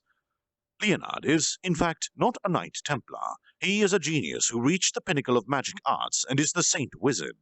Only he who has mastered the Saint's Magic Archive and the Elemental Magic Archive can call themselves with this title. The Saint Wizards are those who truly understand the laws of the world. However, holy sword in hand, Leonard had engaged in many battles. Oh, I think it's Leonard, my bad. Even while hiding his identity as a Saint Wizard, his name is far more famous now as a Templar, and at some point he had become the division's vice-captain. Without question, that was the result of his power, a beautiful sword hand. Where Arnard's sword symbolized power, Leonard's embodied harmony. Though they had comparable power, Arnard was a little stronger. Moreover, Arnard specialized in persistent combat. That endurance elevated Arnard as the strongest among the knights. But Leonard was in fact a magic swordsman. That is how he now fought. His sword skill would not lose to Arnard, and his current fighting style would certainly not fail him. No, certainly Leonard was now stronger. However, the Templars did not base their evaluation on elemental magic's archive. No, even though there are those among them that have an affinity for elemental magic and use it, they silently cast it during battle. Thus, Leonard convinced himself that true power consisted in reaching the pinnacle of the holy affinity. If he were to achieve his goal, surely he would have the power to cut down any opponent. That was his delusion, born out of being saved by a hero during his childhood. The hero was strong, simple, perfect strength. The attacking monsters were decimated with the hero's sword. Even wicked spirits far larger than a human were vanquished with a single stroke of the sword. Thus his hidden village, which had resigned themselves to death, was saved by a hero. Since then, Leonard was fascinated with that mystical sword, and while mastering the ways of magic, he imitated the hero's sword with a stick. After becoming a saint wizard, he finally left for the Ingratia Kingdom. There, he learned the sacred magic and awaited his opportunity to journey to the Holy Empire of Ruberion. For an outsider to be allowed the pilgrimage, one would have to attain certain proficiency with the sacred magic. In the end, Leonard reached a high level of the Sacred Magic Archive and was allowed to become the Knights Templar apprentice. Afterwards, during the spirit contract ceremony, he formed a contract with the Light and Darkness Spirit. With a serious expression, he reported to have formed a contract only with the Light Spirit. For him, the Darkness Spirit distanced him from the hero, and hence was pointless. Thus began the life of the Light Templar, Leonard. A nightmare incarnate descended from the sky. Lightly landing upon the ground, she looked up at the knights. Without panicking, Leonard had already begun to order his men. He had the target surrounded by 2 knights from each direction, and had the rest set up a simple holy barrier as soon as possible. He decided that they should end this fight quickly in order to focus on Hinata's orders. Leonard's magic perception identified the monster before him as unreasonably powerful. Even among A-ranked monsters, she was far stronger. Perhaps she is the highest existence in this entire city. Maybe they were beset upon by the Demon Lord himself. On this battlefield, Leonard felt powerful existences in various directions through his perception of magic. He couldn't feel the other knights, but that's because the magic power was unnaturally dense in these parts. There was only one enemy before them. Negligence would result in death. He decided to dispose of her immediately. Set up the barrier for the target before us. He issued the order, judging that there was no time to analyze the enemy. The knights surrounding her in 4 directions immediately got to work. This is an excellent barrier, which probably cannot be broken from the inside, but it is not perfect. It is a simple barrier after all. The space created is narrow, so could it block every attack, is the question. The space is created... What? The space it creates is 20 meters in diameter, but if one were to immediately absorb all the magic energy and fire off a large-scale spell, then perhaps it would break. That's why the barrier is normally made to be far larger. In the first place, though this barrier sealed the very ability he was so proud of, he couldn't complain in the present situation. Just in case, he had the second squad surround them all with a defensive barrier. They couldn't kill the target trapped in the purification barrier. They could attack from the outside, but they had to confirm the target before that. On the... Goddammit. On the off chance that the enemy had a rare reflect affinity, such carelessness would only lead to unnecessary casualties. He could hardly commit such a blunder. When the dust settled, a single monster stood before them. She was slender, with a purple-black hair. It was long enough to flow onto her back, and it suited her well. She had a beautiful face, but 2 horns adorned her head. Her white skin peeked from inside a kimono. She was clad in jet-black armor, a bewitching beauty. Her eyes, like 2 amethysts, focused on Leonard, and she opened her mouth. "My name is Shion, Rimuru-sama's first servant. Now then, gentlemen, so says my lord, obedience or death. O wise knights, certainly you can discern which is the better option. Abandon your weapons and join me," she declared, greatly emphasizing the words first servant. Leonard felt power emanate from the monster, who introduced herself as Shion. She was clearly unnaturally strong. The enemy was probably an Oni. Oni are powerful beings from the ogre family who have evolved such after many long years. Sometimes called divine, there have been Oni that have brought many calamities upon the world. Yet she was a named monster on top of being an Oni. At this point, it may be more accurate to refer to her as a land god rather than a monster. But the Holy Empire of Ruberion recognizes the existence of only one god, Ruminas. Bestowing happiness upon a hero with a kiss, this heavenly child could bestow a holy blessing upon them. Thus, land gods, gods who protected people, and the like absolutely cannot be recognized. "Silence, wicked monster! We will cleanse the world of your unclean presence!" Leonard called out and ordered the men to fire holy cannons at her. This attack would be meaningless to those with resistance to holy attacks, but monsters should not be able to block it. Unlike earth, water, fire, or wind resistances, holy and dark attacks cannot be nullified. Other than monsters with an angelic affinity, holy cannon is not an attack that can be blocked. Upon Leonard's order, the knights began their assault. Thus, an incessant rain of attacks fell upon Shion. "Is that your answer, then? I kill you?" she said with a face of, why do these people not listen to others' words? And while she was asking the question, an Odachi appeared in her hand, stopping every energy bolt coming her way. However, that would hardly make her a threat. Even if she were recognized as a land god class, she was already trapped within the holy field. They only had to keep up the barrier long enough for her to weaken. But Leonard was simply impressed that she could still display the sword speed of her master. The sword, which had received so many holy affinity attacks, showed no signs of breaking, so it could also be called abnormal. And then one of the knights screamed. Seems like one of the attacking knights had their bullet returned to them. She had absorbed the holy magic with her sword and sent the attack flying back at him, which is normally impossible. That is, it required such precise timing that it required godly skill. Panicking, Leonard ordered the onslaught to stop. The knight who was hit previously was not seriously hurt and got away with a scare, but being able to return their attacks from within the holy field far exceeded Leonard's expectations. Not a single knight could hide his surprise. While suppressing his surprise, Leonard clicked his tongue, thinking about the next step. Shion, being Shion, was simply upset at the fact that her attack did not go as intended. In the first place, attacks would only pass into the barrier, but would not go out. While this barrier permits holy magic to pass through it, other attacks it blocks. Moreover, she tried this earlier, but it seems spatial travel has been sealed. Shion's irritation was reaching its peak. She is hardly a patient person, but she had decided to bear it as long as possible. By now, her rampage was imminent.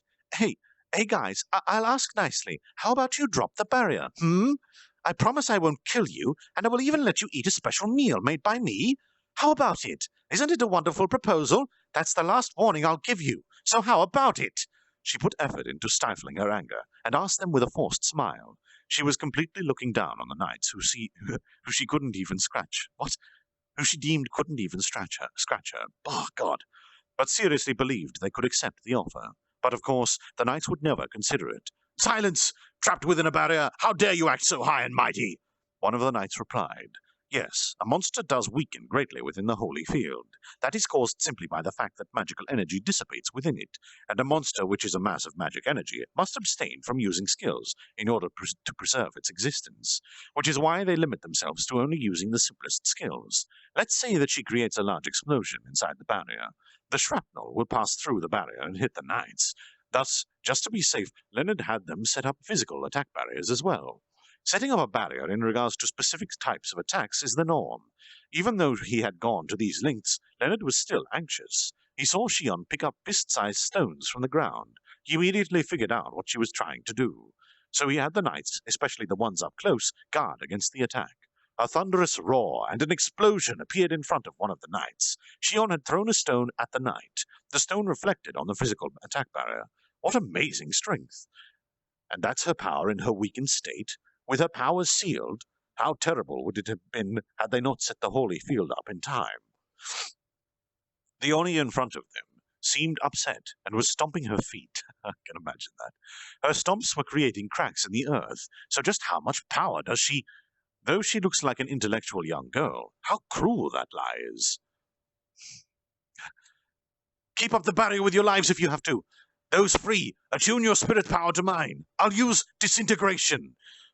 Converge the barrier on her to seal her movements. We can't let her live.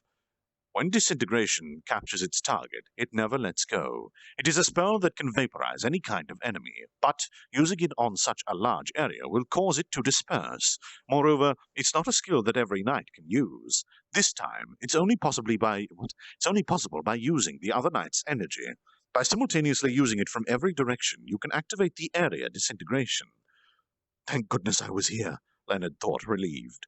In the first place, only he and Hinata can use this spell. Moreover, area disintegration is a high-level forbidden spell that even Hinata cannot use. It uses too much energy that it threatens the caster's life. But consider the rampaging demon before him. He could not possibly let this demon loose upon the world. Having thus decided, Leonard gave the order. The other knights, as if reading his thoughts, have already gotten to work. They all found the thought of this monster, who exerted so much strength inside the barrier, rampaging freely too terrible. Their teamwork impeccable. They first created a 20-meter square of light around her, collapsing the barrier on top of her. It turned into a pyramid-shaped cage. Shion looked at the cage of light. That looks dangerous, she thought, but she could not break the barrier. Nor did she have any skills to protect herself with. The humans are looking down on her too much, Shion thought, and... Begone, demon! We cannot let such a dangerous being live! This world needs only one god! Disintegration! The strongest one of them cried.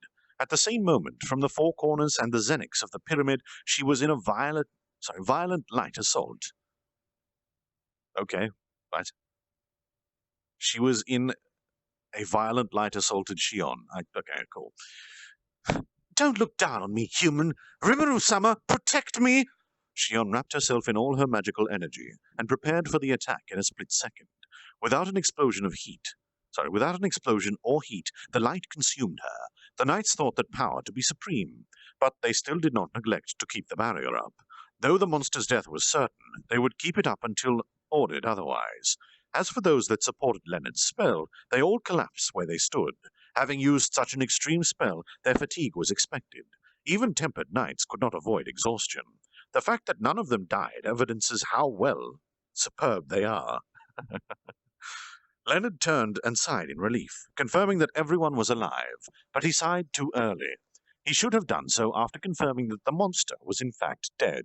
He had used the highest anti-personnel spell, and the impossibility of what he saw caused his feet to become unsteady. He had looked up to confirm the state of the target. In the center, the remnant of the Oni. No, that burned thing began to move. They were not able to burn everything away. Some of it had remained. But that cannot possibly survive. A limbless monster, a mere torso, can only crawl into a hole awaiting death. Leonard sighed again, preparing to crush the target. It was a terrifying monster, but they had managed to defeat it. They were truly fortunate to have been able to destroy it without a single casualty. Had they not made the first move, they might have all been killed. But their goal was not to kill this monster. Leonard so remembered, changing his mood, and he began to consider his mission. At the present, he was supposed to set up one corner of a large-scale holy field. It was to support Hinata, a crucial mission. However, the Oni's attack had left his men exhausted. Fulfilling the mission may prove difficult, he thought, and finally noticed that something was wrong. He did not feel that a single division had succeeded. If he was attacked, were the other groups also attacked? But even so, there was no way they could have been attacked by equally powerful monsters, surely. So, they're just running late. Slacking, aren't they? What a good opportunity. I'll forge them anew when we get back, Leonard thought, and intended to contact Arnard, but... Bastards! Unforgivable! I'll never forgive you, human trash! He felt a wicked presence behind him, and turned around. An unbelievable sight unfolded before him. In the middle of the holy field, like a zombie or a ghoul, something was gathering itself together. The knights, their faces deathly blue, looked at Leonard. Impossible! How can you still live after being hit by disintegration? He couldn't help but exclaim. A rare mistake for the calm and collected Leonard. But it couldn't be helped. If anything, it's the monster that survived. Disintegration that exceeds the laws of the world. And before him, the zombie-like Oni began to regenerate to her original beautiful form, which only increased all of their fear. Returning to her original form in less than a minute, this is what she said. I'll show you the same level of pain, the same level of suffering, and twice the fear, humans! An ominous crimson light shining in her eyes, Shion bellowed, and charging forward, she hit the barrier with her sword. It wasn't simply effective, and the relieved knights' faces were covered in fear. Cracks ran across the whole barrier, and... As I thought, it's not a high-density barrier, but one that tampers with the laws of the world a bit. Well, something like that can be changed with one of the effects of my cook skill, she said, and cut the surprised knight standing in front of Leonard. Though he should have lost his head, that's not what happened. Only his limbs fell to the ground. Did she surpass his sight by that much? While feeling the sense of dread intensify, he casted full recovery magic on the knight, but it did not activate, which caused Leonard to tremble.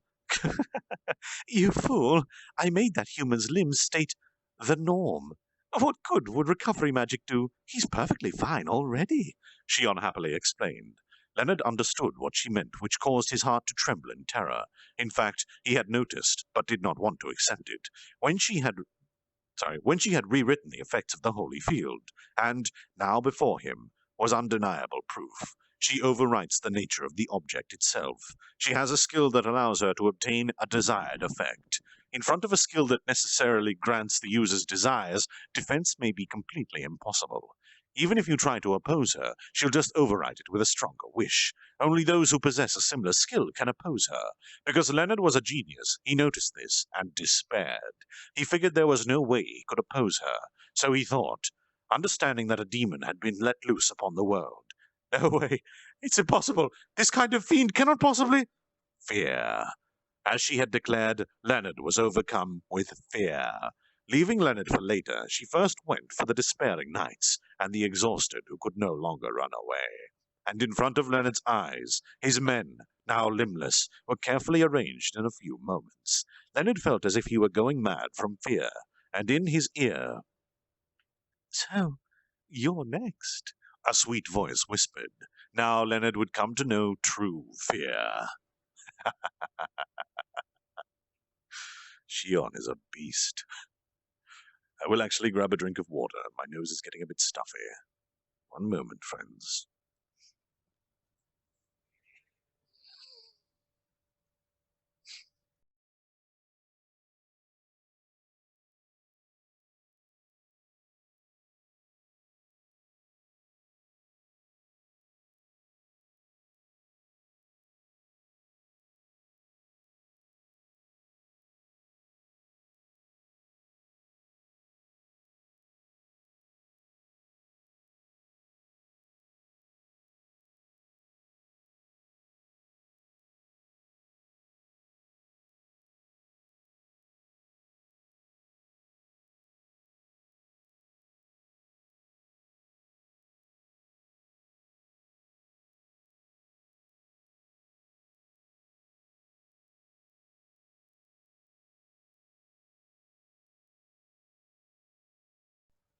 And we return.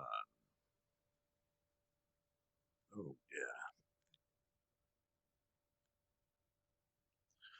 Whew. Sorry for taking breaks. Alright, let's go. Oh no, I think... Nope, OVRDrop didn't crash. I believe this is the final chapter for this evening. So, let's get to it then, friends. Chapter 94, Mastermind. Sakaguchi Hinata thought herself fortunate to have been able to meet Izawa Shizue. Though the time they spent together was truly short, only to Shizue was Hinata able to truly open up her heart. A single month. In that short time, she had stolen all her skills and left her. She was afraid to be rejected, as her theft ability was terrifying. Moreover, "Why bothering Shizu-san? The association is not so rich as to support people who don't work, so would you like to work together with me?" So said a boy from her world. She understood that he was simply trying to recruit her, but his words, that they were being a bother, deeply hurt her. That's when Hinata decided to leave. When she was setting off, these were the boy's parting words. "We'll definitely meet again. When we do, help me." She took those words literally. Lacking in information, Hinata opened her heart up to the boy, just because he was a fellow world traveler, so she nodded at his words without any hesitation, and set off on a journey. A world filled with despair, where life could be taken easily. Such a world she obtained power in order to survive. What? Ah, I see. I think they missed a full stop. Such a world. She obtained power in order to survive. A country she was staying in got attacked by a disaster-class monster, leaving many people dead. There were plenty of people fighting to protect the children. Ooh. Lag.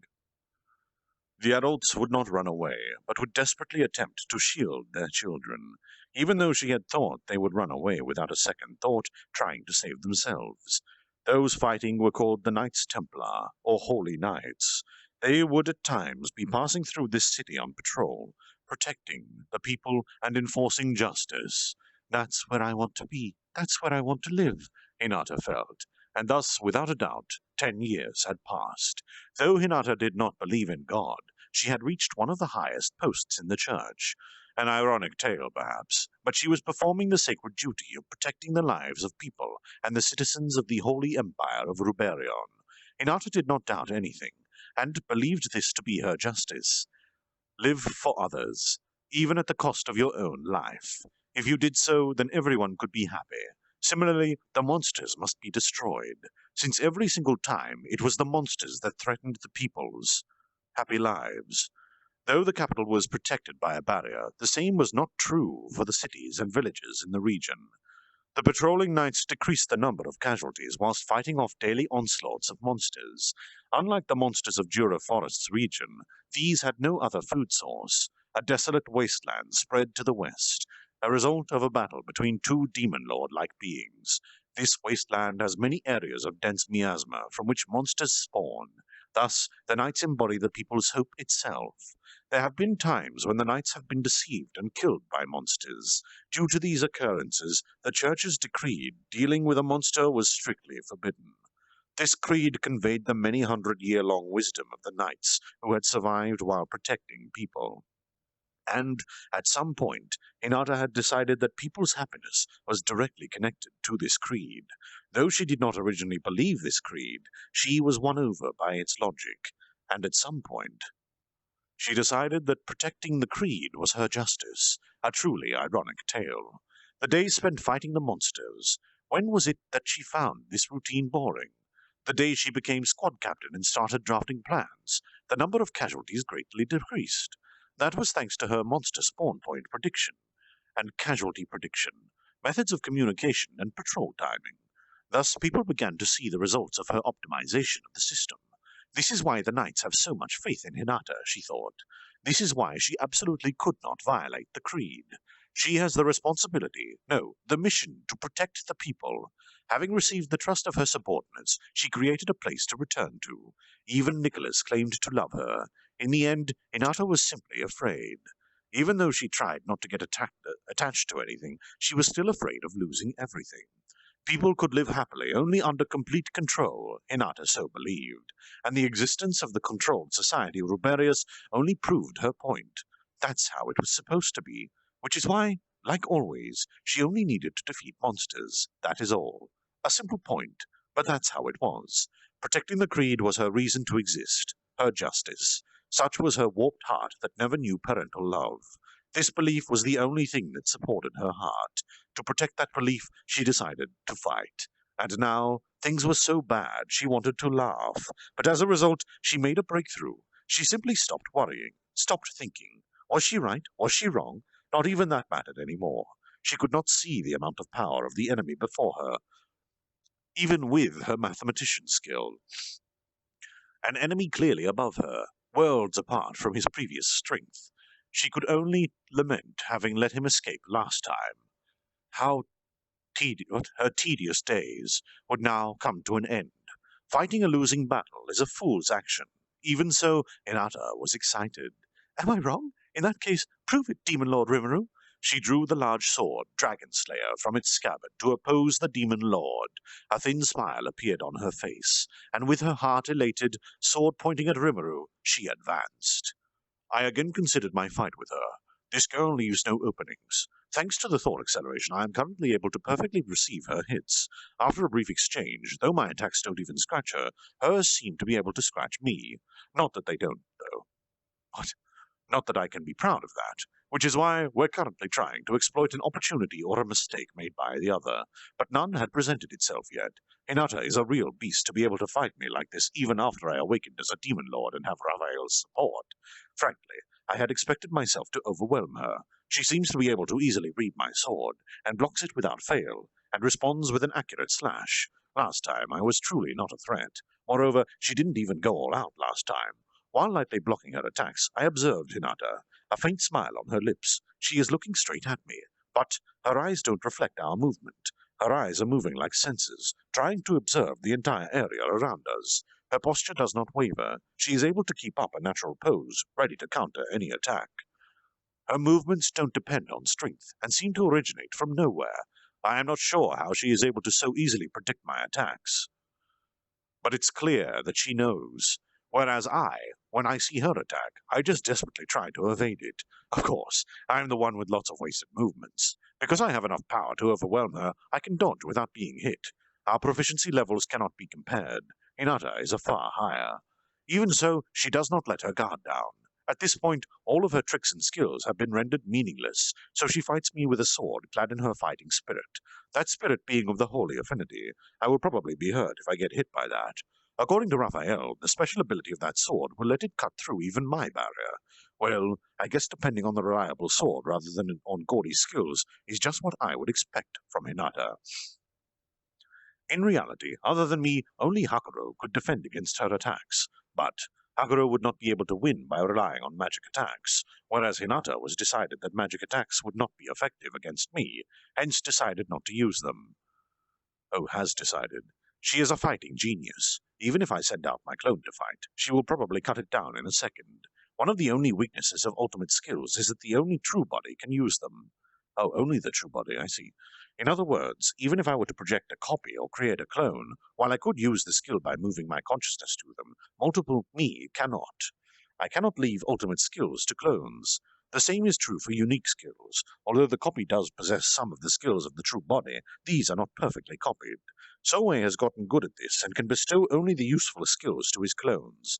At a time like this, where I am fighting with the support from an ultimate skill, a cheap clone will quickly be hit and vanish. It would be great if a clone could create an opportunity for me to strike at her, but if that backfires, I'll die from embarrassment. A simple plan would be to focus on Hinata's endurance. I mean, I never tire. Even if neither one of us lands a hit, time still passes. But it seems like the surrounding battles have finished. Some people are lying down, others are sitting on the ground. All seem to be exhausted and unable to move, but their eyes are glued to our battle. They certainly cannot follow our attacks, so are they just trying to ascertain the result? Anyways, I don't have time to be looking around. I have to resist Hinata with all my strength. The land is filled with the sound of our clashes. The sword Hinata held, the one as large as she is, had an edge that looked as if it was made of blue crystal. It was a beautiful sword. As if not feeling its weight, with a speed unimaginable for its size, Hinata wielded it freely. She's probably depending on some skill for that, but it's still marvelous, that swordplay, and her expression. Now, it is that of an innocent girl, a smile on her face, not the cold sneer that she carried before. She is simply swinging her sword, without thinking about anything else, focused only on battle. A genius, huh? If I think about it, I was fortunate. I've had my share of troubles, but after being born as a monster, I made some friends and had lots of fun. But what about Hinata? According to what Shizu-san had said, after obtaining all her skills in a single month, Hinata had left. I hadn't noticed it before, but there's something strange about this. Would Shizu-san really allow Hinata to go off on her own? That's a point I find strange, and that it truly is. A power too strong for a girl with the mind of someone who is going through puberty or just finished it. Is it because I am an adult that I noticed it? Aside from Hinata, as she is now, in that unbalanced state, she was given a dominance-type skill. Could you possibly allow her to leave? Considering this suspicion, and using other information I had gathered, I had Raphael run an analysis. The result was a truly questionable possibility. That is, Hinata's thought process has been restricted. That could only have been possibly in the first months of coming to this world. Though I haven't obtained all of Shizu-san's memories, the original Hinata was rather meek. To suddenly decide to go on a journey after a single month. Moreover, considering the presence of one more person by Shizu-san and Hinata's side. Hey, why did you decide to leave Shizu-san's place? I asked, as if catching my breath during our sword fight. I have gotten used to her timing. Blocking her attacks is not much of a challenge now. Seems like I had lots of room for improvement. In comparison, Hinata is not struggling, but sweat had appeared on her face, an obvious result, considering that she is fighting with all her strength. Moreover, why do you ask so now? I don't want to remember, but let's see. 'Cause I didn't want to be a bother, I think, she honestly replied. I didn't expect an answer, thinking she was going to just ignore the question, so I'm surprised. But when I heard the response, I felt pain in my heart. Pain in my heart? What a strange sensation. Thinking that it's not a problem even if I were to ignore the response, I put more strength into my sword. Our clashes now created shockwaves. Shizu-san had never thought of you as a bother, though. Oh, God. Yes, I never thought so. Phew, now of all time. And please don't speak of Shizu-san. She increased the sharpness of her attacks. Seems like she has yet to go all out. Let's wait and see. While desperately blocking the sword and countering. But she was worried that she made you lonely. Right, I was worried, but there was someone else I had to worry more about. Eh? I wasn't just hearing things a second ago, right? Hearing Shizu-san's voice. Ha! Don't say it like you know. What could someone like you understand? My words angered the calm Hinata. She seems very mad, faster than I could think about the reason. You let your guard down. It's my win. Melting slash. The speed of her swings again accelerated, becoming light itself. That sword, wrapped in various types of magic. Announcement. Impossible to block. Impossible to evade. Damn, that can actually kill me. First time I heard Raphael's worried voice. And, accelerating my thoughts to 10 million times the norm, I could only slowly watch as the sword approached me. At that angle, with such timing, I cannot evade. Barriers are useless, but I guess I can try to move my consciousness into a clone. But, since that attack fires off a light that erases everything, if I use the skill a moment too late, I'll be burned to death. Did she respond to get me to lower my guard? Didn't seem that way, but as a result, she got me. Stop reading into my chest. Announcement. I propose annihilating it using gluttonous King Beelzebub. Please do not give up. Raphael advised the course of action that had the highest chance of success, and as Raphael said, I will be activating Beelzebub. The moment her sword touches me, I'll have Beelzebub eat the sword and the skill. If that fails, I might disappear, but there's no room for hesitation. I trusted Raphael, and activated Beelzebub at the precise moment. ... The result? I survived. I thought I would die, but I survived. Hinata opened her eyes and looked at me, but for a brief second. She soon readied her sword and came at me again. I, personally, was still in the process of being happy about surviving, but I guess fighting her comes first. Seriously, this girl, so dangerous. Honestly, the moment her skill touched me, a lot of magic energy had disappeared. If I converted it into HP, I'd say about 50% was gone. Well, I did survive, though. I won't let my guard down again. Actually, the only reason I did it in the first place was because I started hearing Shizu-san's voice for some reason. While thus complaining and blocking her attacks, announcement, future attack prediction has been acquired. Activate? Yes? No? I almost screamed in surprise. Suddenly, Raphael had acquired a new skill. What a great person Raphael is! While observing Hinata, I had been trying to predict her movements. So maybe because of that. Let's just go with that. Yes. I hastily activated it. A number of lights appeared before me, though it's a sense. I actually visualize it. A single hit fired at me. I moved my sword in anticipation of the light, and interestingly enough, it blocked Hinata's sword perfectly. It seems like that light. That light originates from her posture and displays possible attacks, which follow a displayed trajectory. If she's trying to do something, the lights turn black. In this case, prediction is impossible, but it means a real attack is coming soon. In other words, feints and the like can now be calculated. A master like Hinata can certainly use attacks that cannot be anticipated. But what's scary about this skill is that it does not predict the attack, but the result. That is, even if the chances are low, only a specific attack could follow the prediction line.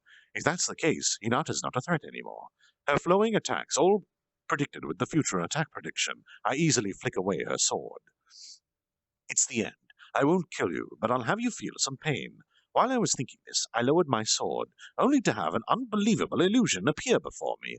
Both of her hands outstretched, Shizu-san stood in front of me, with no burn marks, a face of an adult without a mask, her face older than mine, and a calm aura about her. Hinata seemed to also be able to see this illusion, as she angrily scowled at me, and to both of us. Rimuru, Hinata, no one else. No way. An illusion can talk. Hinata seemed to be able to hear it, because she just sat there, and, suddenly, my sword was pressing against her neck. At that moment, time seemed to stop. This is thought acceleration? Am I linked with Hinata? What did you do? What the hell are you planning? Her eyes bloodshot, Hinata asked. I don't remember thrusting at her at all, but I am the one who wants to ask. No idea. I want to know myself. Though she seems as if about to disappear, I can see a phantom of Shizu-san. A slight smile on her face, she also said to us, "I'll borrow a little of your time. Would you listen to me?" And the phantom began to speak. Her words dispelled all of my suspicions, or rather, it confirmed all of my hypotheses. In other words, the original cause of all this. Why did Shizu-san abandon Hinata? These questions, these were all answered by her words. I'll be frank, I worried about Kagurazaki Yuki. I knew that Hinata was strong, but even so, choosing him even I found strange. Now I understand. My thoughts were restricted by his ability. No way! Yuki would never do that! Interrupting Hinata, Shizu-san shook her head and continued. You are also affected, Hinata. Even now, you are... she said with a pained voice. Hinata had nothing to say in response. Oh, that's to be expected. She was just told she had been manipulated up until now, but these words confirmed my own conclusions. Right, I said, satisfied. Now the doubts had been cleared. As there was a person who willingly manipulated a single girl who thought that if she tried hard enough, someone would one day be nice to her, that culprit is... In other words, Kagurazaka Yuki is the mastermind behind all of this. Surprised at my question, Shizu turned around and with a distraught face nodded. As I thought, now everything makes sense. At this moment, a flame of anger against the mastermind was lit within me. Oh, school principal is about to get slammed, and welcome to the jam. And that, dear friends, is where we will be leaving it this weekend. That was unexpected.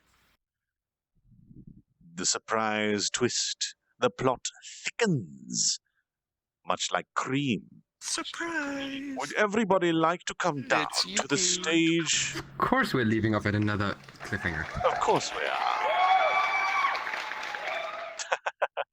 Would everybody like to come to the stage, get in position before changing your model's bag, for a lovely image? Nice ovation.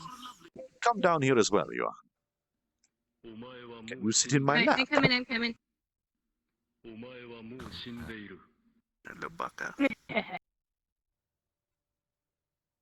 Oh, my eyes. The sun's coming through the window. I hit my eyes. A lovely little slime you are. Raise up. You can raise up, can you? I don't think I can. I mean, if you had full body and advanced Steam VR settings, you could, but... Yeah. Actually, I could go on your head. Why not? One moment, Cat Racer. I already have everything set up. Am I on your head? I think you are, yes. Yes, you are on my head.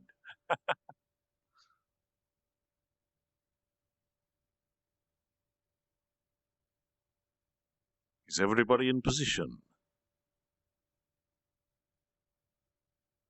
I am. Shoot us an emote when you're done, Cat Razor.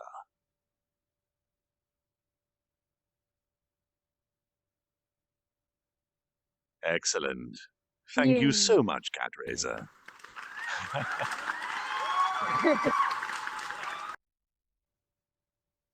Oh dear. I now have to reach on the room, as I have forgotten to add a function to get off people's heads. Be right back.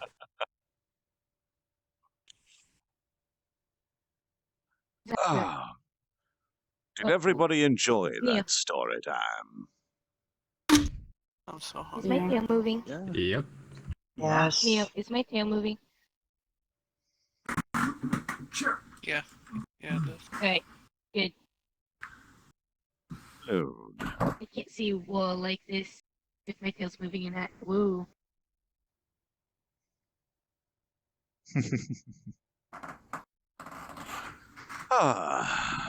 I'm glad everybody enjoyed it. I did. Yep. So, the schedule, I believe, is... What am I doing? I think in 5 hours from now. Is it 5 hours? Yes. In 5 hours, I'll be doing another stream with good friend Lollibull Zoe Cakes and Ashunera. That's gonna be fun. Divinity 2. We're Oh, continuing that playthrough. Oh, thank God. I was waiting for that. And then I think The after first that, one was funny as hell. depending on if I've got time or if it doesn't interlap, I'll be trying out a new game called The Broken Seal with possibly Nama, possibly Nerfy. And then after that, I'll be doing a community stream where I build a map based on what people say. And then after that, a reading stream. I think one of those is going to be removed for sleep.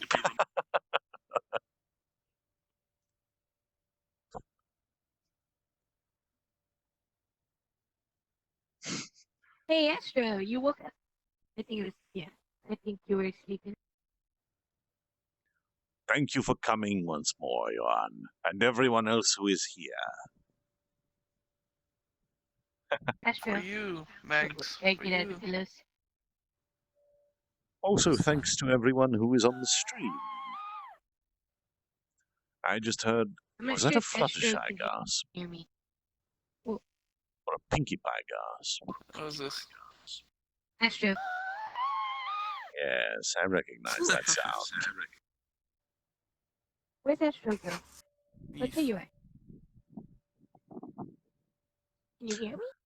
Yes, I don't know if the map-making stream will go ahead. I might sacrifice that one for some sleep. I don't know if Astro can hear me, Neo. Those are some good weapons right there, Astro. I don't think Astro can hear me. Hey, Magnanix. Astro, yes? can you hear Chuck Like, with? sorry, lag spikes kept causing my explosion thing to go off. Yes, I kept seeing it. Oh, guys. It was very hard to Every ignore. time there's like a lag, every time like a lag spike, you know how Not that I sometimes your know of. arms get like thrown off to the Like, they side or have the something. little, like, That kept muted causing my thing to thing go off like to crap. their Since this thing, like, they Oh, you muted might me. be muted. all my friends are here and this room is extremely laggy, it's time to go. I noticed that, Baka. Oh well. Yeah, like every time it lag spike, it just kept popping my explosion thing like crap. I'm guessing that's why you swapped model. Yeah. 3.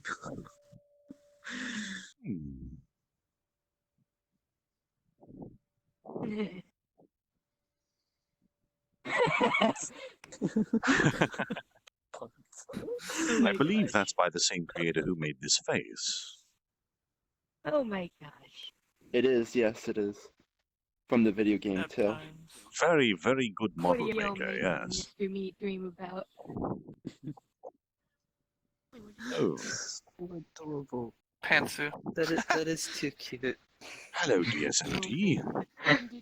That's all Hello. men dream about. I actually just arrived. I assume you guys just finished. Yes, That's we wrong. did. Now to take a look at little old Mr. Neo. Wake up, wake dream, up.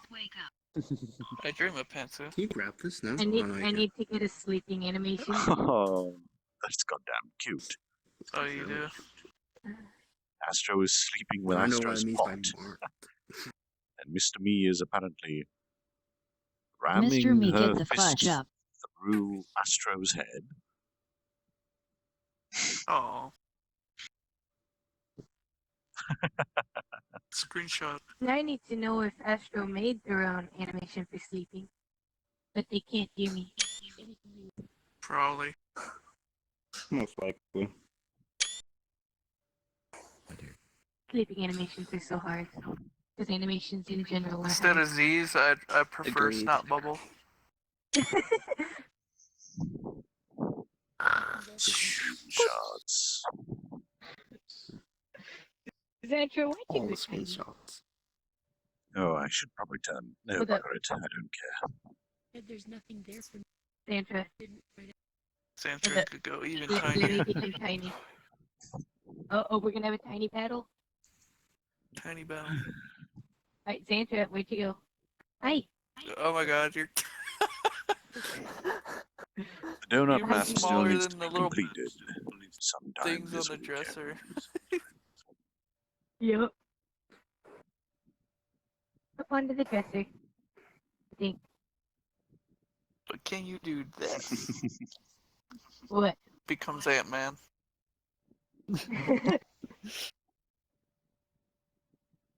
sure you keep moving. Well, since everyone's here, why not? No. Should I? I don't think the map's optimized enough for people to be running around. I don't know where Magnanix is. Where is he? If not, He's up there. It's up there somewhere. Gazing down upon the kingdom I have built in this virtual realm. Jeez, that is so tiny. You're way too small to look up and see him. oh, there you are. This lowly subject is not worthy. Right, I need to be careful not to step on Shockwave. The little people are taking over. Squish. Zach is just breakdancing. Hey! Watch it. Hey, Betty, I have I not wanna seen an squish. avatar that I wanna small squish. before. I have, they just couldn't access the menu to change out of it. So they got Oh, rid of there it. you are. VRChat. Oh my god, you're tiny. Fucker tried to zap me. You can't zap that. It's too tiny. The hitbox Bad won't vodka. allow it. You can drop a nuke on That's it. what and you it'll tried to still invite me to the survive. hub. I have to get bigger. I feel good to hold up the guy that I don't controls think so. everything, You did. It's on stream. There's proof. It was an accident. Yes, most Really? likely. Because I do that too I sometimes. wouldn't curse no one with such a fate intentionally.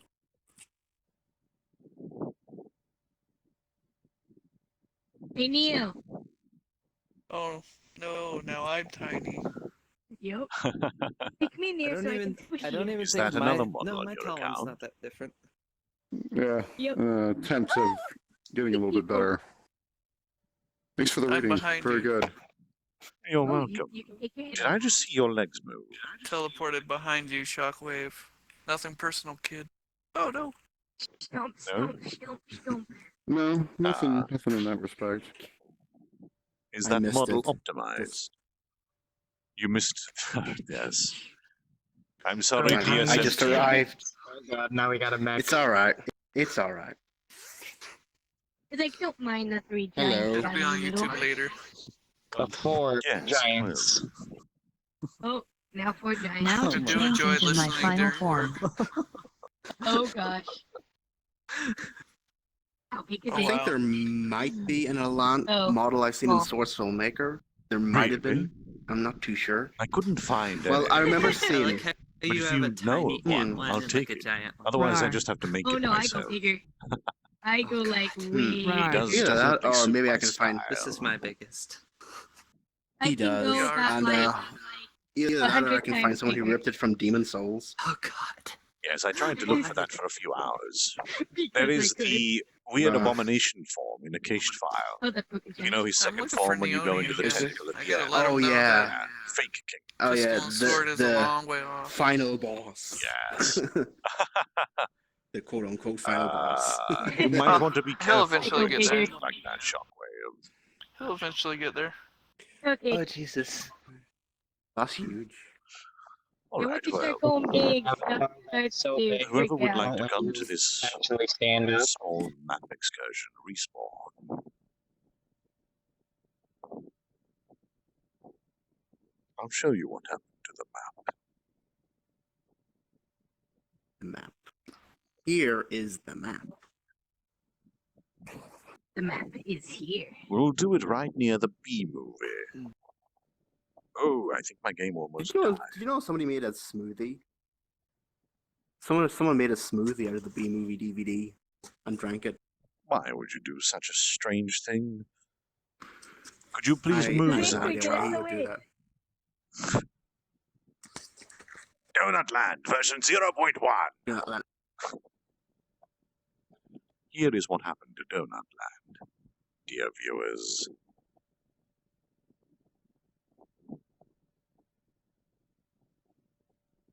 Welcome to the uncompleted map, Donut Land. This was the one I built on the stream in about an hour. The lovely Charo and Donut I'm Forest. disappointed. The Jam Donut Falls. with the strange bread texture on the ground that I needed to change to a donut. Yes, unfortunately, you can walk on the jam. I think it turned out at least a little decently. It's only one-sided. You walk right through this.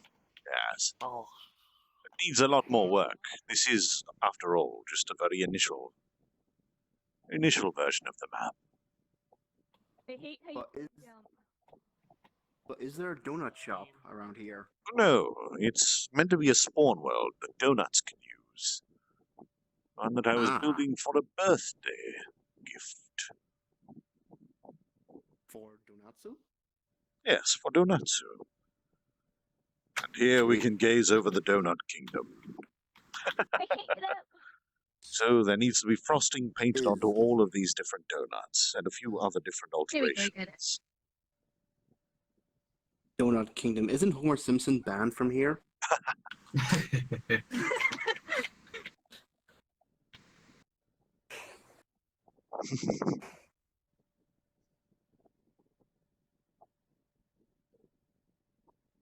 Now I pretty much know that when I see shiny stuff floating around my head, it's probably Baka Ranger. Yeah.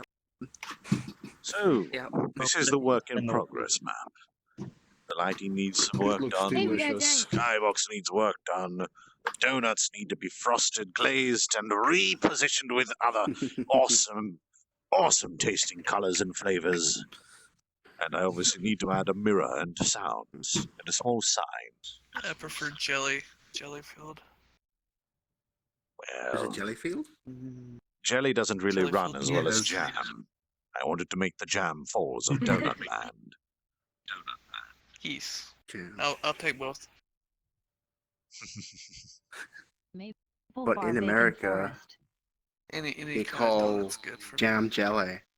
Exactly. Huh. That's what I was Well, about to say. There's jelly and jam and jam and jelly, so there's both. I know.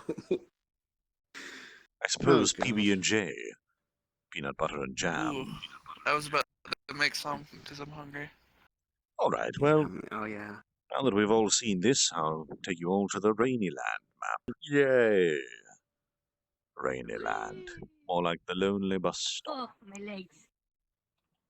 Welcome, Cat Razor. I know, right? Lonely rest stop. This one will probably lag with multiple people in it, but you're welcome to come and enjoy the ambiance. I said to no one. Yes, I'm going to change the skybox to be completely donut themed, with sprinkles in the sky as clouds. It should be quite I remember this nice. world. You were in here Yes. last night, before you had to leave. One of the most relaxing things I've found you can do is sit in the middle of the road. You like Just- being able to jump, don't you? Gaze up at the sky.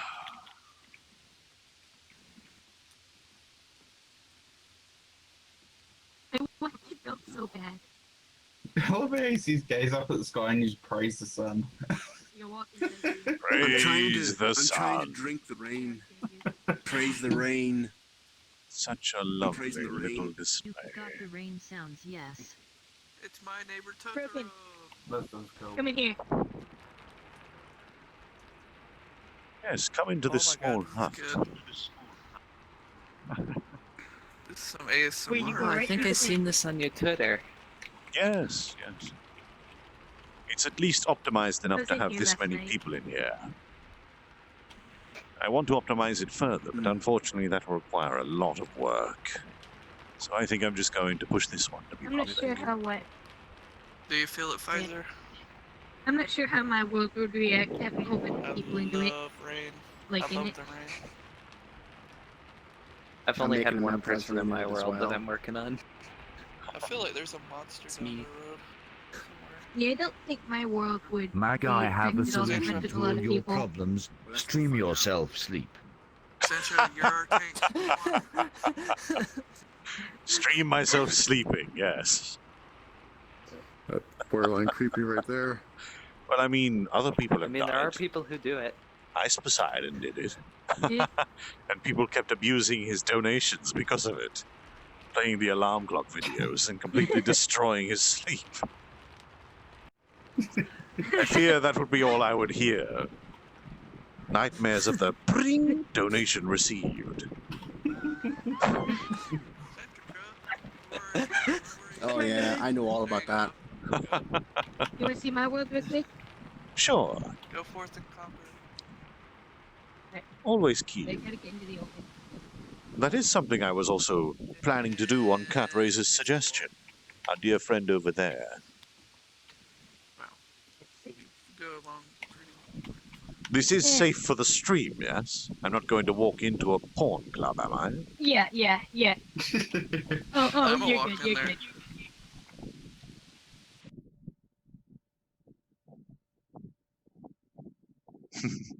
I'm glad you like it. Oh, is Nags getting married?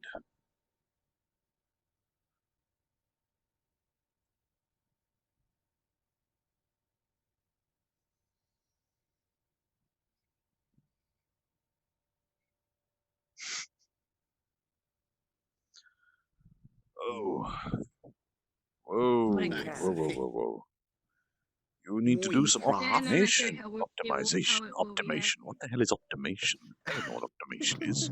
It's probably also the fact that I'm hosting it. No, you Like I was hosting the it. first one in. No, that doesn't change anything. Are you using baked light or real time? I don't know. You're probably using real time lighting then, which would be why it's a little laggy. Well, let's explore then, shall we? Yeah, but I have a mirror room. We're already standing on top of the avatar room. Oh, this is cool. I remember Minecraft. The first place you run down to is the avatar room. I used to have 3 mirrors in here, but it would kill your frames. Did you build this in Minecraft and then export the map? Not this world. No? Is this a pre-built There's one? another one. Yeah. Ah, I see. That gives me an idea. If it's easy to another map. export worlds from Minecraft, I could just build them. Someone started the video. Hold up. Someone started the video. Running karma, that boy, he's such. Ah, most likely going to get copyright for that. Bother. I was doing so well.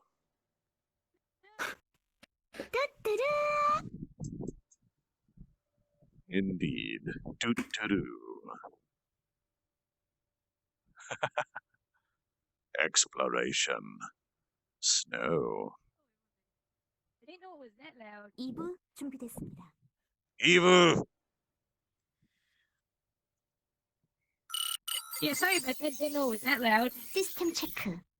올 그린. Good in. Love that. Eve. So. Such a lovely view. Oh my god, this is an entire village. All with real-time lighting. No wonder the frame rate is so low. Oh yeah, it's a big world. I do quite like it, though. Don't worry. I got another world that's bigger than this. Jeez. I imported my server. Oh Like the server I god. run. Bathroom. Well, I mean, at least if you have occlusion set up correctly, it would only load individual chunks. Unless, have you made it all a single mesh? I kind of imported it, so it had to like certain blocks, like it put them in chunks because there are too many Indeed. for one mesh. I mean, I think that would be the ideal thing to do. I'm not sure. You would have to do benchmark testing. So that is one And then I had suggestion to that our remove dear all doors. friend over there, Cat Razor, made. That on one of my Oh, yeah. Friday It's really streams, easy or one to of my import. weekend streams, I should be run through maps that the viewers or the voices have made. Take a look at all of their great creations. Do you have a map, Cat Raiser? Okay, run away then. Nope. I do. I'll probably optimize the other map and then show it. This one was kind of like the test map. Oh yeah, giant. It's a super hoppo. I don't understand why none of them re-weight paint the dress, though. It's the easiest part to fix. I dare you. I became Yeah, Neil. I dare you to Oh, fix you're it. floating. Oh, that. What, you don't want it Oh, fixed? I'm the floating avatar. No, do it. Like, There we go, I'm so many floating. people have tried. Yeah, Like colliders, all kinds of crazy Oh stuff. no, you know, re-weight right? paint it so it matches the legs. Yeah, I thought of that. I don't know if anyone's done that.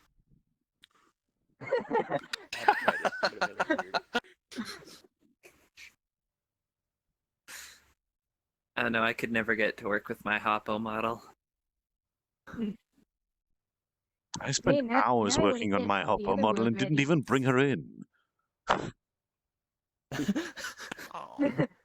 I manually did the UVs so that I could have a single texture wrap around the entire thing rather than have it mirrored. And then I made the Worldo effect, and I never even brought it in. Nice. The world. Yeah. Neo. In the world that's my server, I accidentally forgot to remove collisions on the grass and stuff, so you run into all the grass and torches. Ooh. How do you even move? You jump. Bless you. Jumping is a really nice thing in this world. The legs right now. Cat She's Razor, really gonna pee. did you have a version of your world that you can show? You got a pee, Zentra?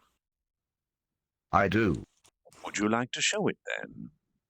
Or would you like to hold off until we do the exploration through the viewer's worlds? It's very small. I mean, my theater is very small. My lonely rest stop is very small. Compared to this world, lots of stuff is small. Especially the I other mean, you world, got a too. point there. The other worlds. It's like, not just a strip club, is it? I mean, if it is, I'll end the stream and definitely go there, but... Yes. Broken. Cat Razor's basement. Let's go on a journey, dear friends. A journey of great discovery and magic.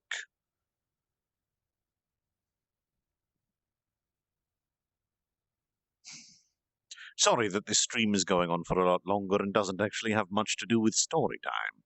I should have probably ended it and restarted it as Exploring Strange Maps in the World of VRChat.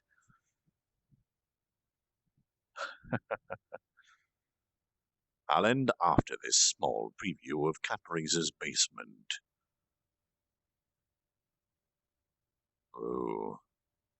Whoa. And another copyright strike. No, I have my sound effects turned down. No copyrights for me. Oh, that is so nice. Ha ha ha ha. Oh, my eyeballs are messed up. You're putting images from throughout all... Well, you do seem to take quite a lot of photos within the game, don't you? It makes sense that you would have them somewhere. I know that music. Ha ha. I like the place.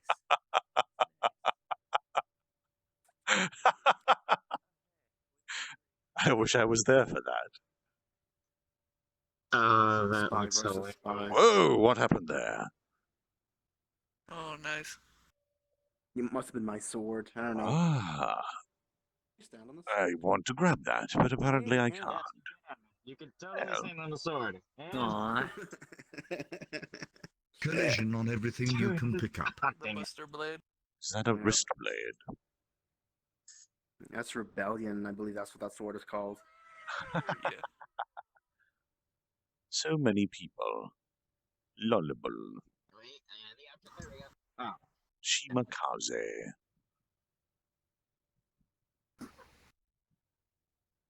Is that Spaz? Yes, it is. Hey, that's me. Jacoba, There's that Cody. cutie. Pulled him off on it. It would be cool to Everyone's, see it. yeah, everyone's also on the road and stuff like that. But it's hard. A rather large gun you've got there, friend. Just gonna put him There in. goes the music. It's the treasure room. Oh, you put I know who gravity this on it. is. It's quite small the way it is now. Have you done much work with objects, Catraiser? With its hum. Yeah. Nope.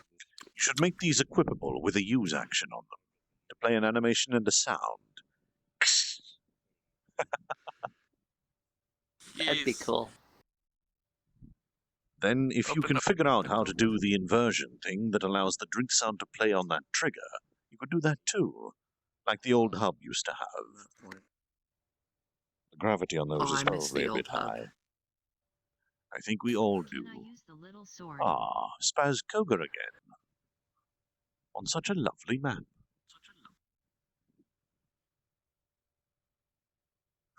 Ah, I see. Oh, that's a massive... Is that the God Eater sword? Is that from Xenoblade? It doesn't look like it. I think it might be from Xenoblade. Me and Lewd No, Lamb go way back. Fantasy That is a big dragon. Fantasy Star. Oh. Every single time I see Lewd Lamb, I cannot help but dance on him. hell though. Knock, The knock, button knock. doesn't do anything. Let me in.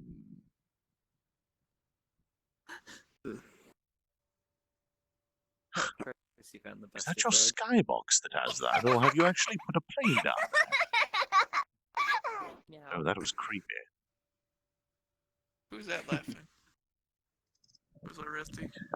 Here's a little secret, for those not in the know. You should always put a coal black box around these small maps, because users of VR can just walk through walls. Pretty cute. Yep. I would walk further forward, but unfortunately my play space is limiting me. If I did it on the right angle, And on my screen, you've just walked backwards. go from here, clip right against the wall, Shut my last. the avatar window open. Do you usually walk through walls in real life as well? Well, what can I Absolutely. say? It is part of a That's his habit. power.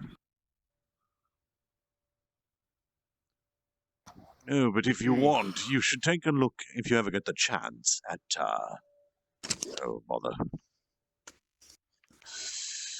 Oh, I love that Megamix. Everyone should go and listen to it, the John Wick medley. I can't even hear it, but I know it's good. Mag, Oh shit, the music. I'm not sure if you got my DM, but I'm working on a world as well. Oh, nice. I love that everybody's working on worlds. So much creativity.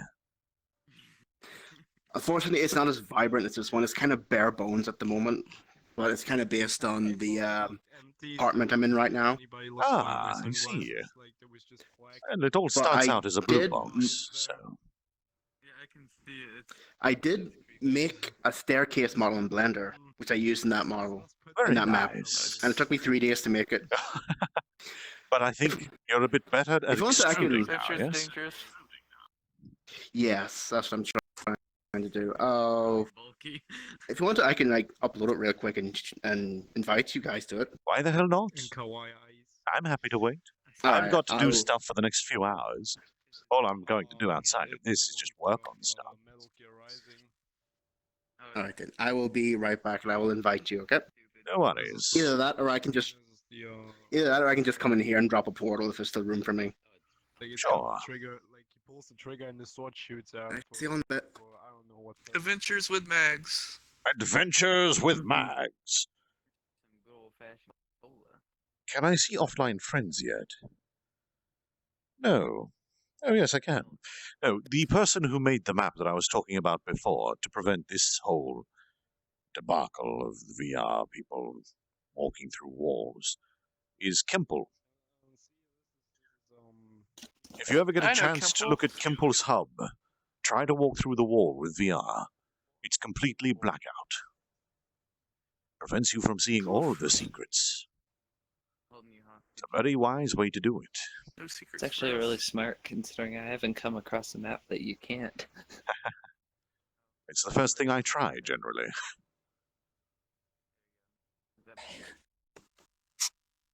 Hello, Astro. No.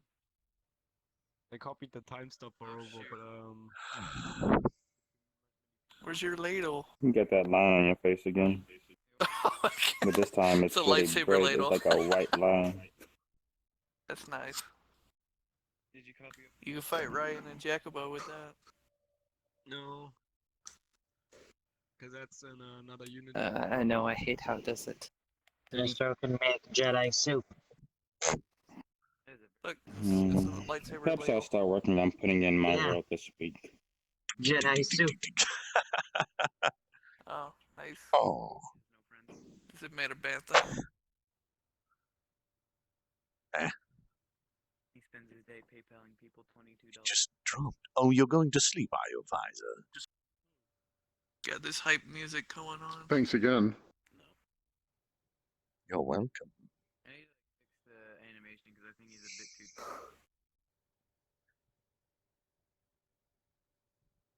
Need to. I can't hear the sounds anymore because I've got them all muted. A little bit higher. Because the lower arm split. It's just Witcher 3. Yeah. I feel like fighting something now. I keep forgetting to look at chat. Adventures with Magnanix, the worst streamer in the entire game. Oh. Oh, what have I Oh, no, done? Visor. Don't shoot me. I just broke the chat. Oh no. Oh my gosh. So does that mean you just said that you My just called eyeballs yourself the are worst weird. streamer, then broke it immediately Oh, afterwards, yeah, so you yeah, can't this thing with fix the yourself? centaur. No, I just had to go still back won't out to be. my actual computer. I resized the window. What is a mirror? Oh gosh, yeah, one of my eyes is. I'll be using the slime map this weekend for that reading as well. I don't think I'm going to have time between now and then to make a custom map.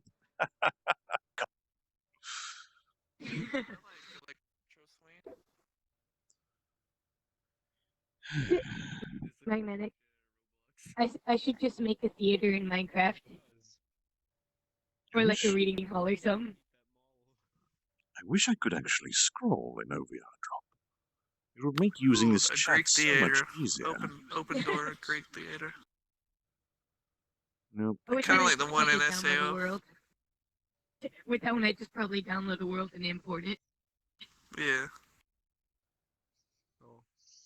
Am I not sleepy? I could be if I tried, but I'm not. I have a stream too soon. If I were to sleep, I would sleep for a time, and oversleep beyond the beginning. Oh, Yep, I figured it was the grenade launcher. Oh. Yeah. Yep. And does it turn into a hammer? Yep. Oh, there Just we got go. the hammer. Noira's hammer. Please don't hit me. Nora's my favorite girl. Yeah, Nora. I still have to Oh, catch up on this season. Oh shit. You can't lie. You gotta love Ruby Speed. I love Ruby. I Yeah. love scythes. Like, I there's a love bunch of John games that Singer. have scythes as a weapon, so I usually pick that class or whatever. Yeah.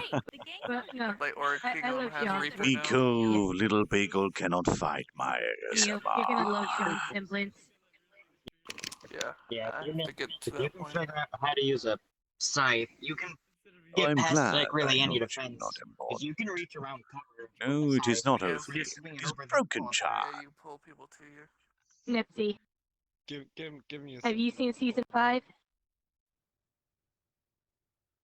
It's Crescent Most of Moon. it. Yeah, dude. Oh, I'm only man. like a few episodes in. Oh, dude, you better finish. Oh Is that wow, the it PayPal actually has an pull out symbol on the animation. cat? Yeah. What is that? Yeah. It's the PayPal logo. John's semblance is If only I awesome. could do You're the gonna love sniper. it once you find it. That's why I've named Have my you seen cat Business the Cat? newspaper.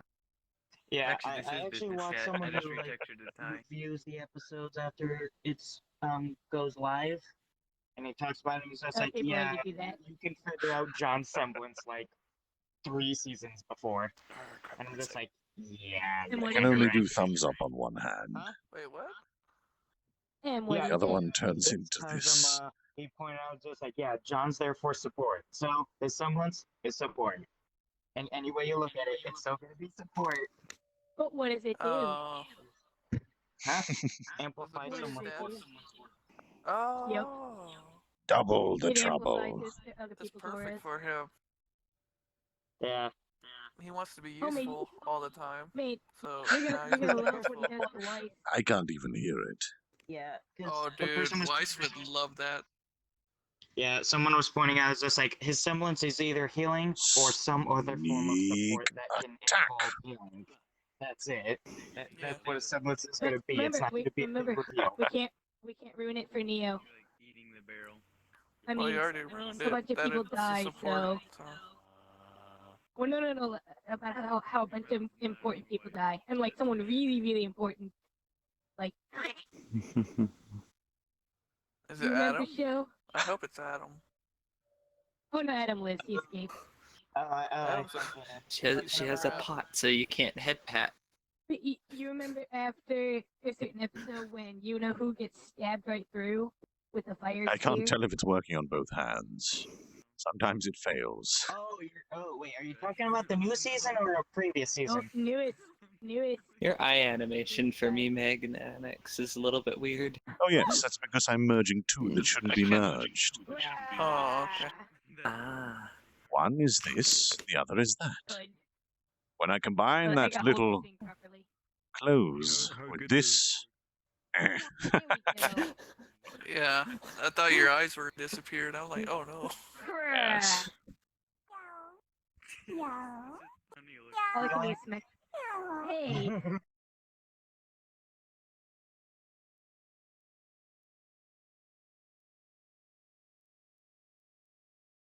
Kitty.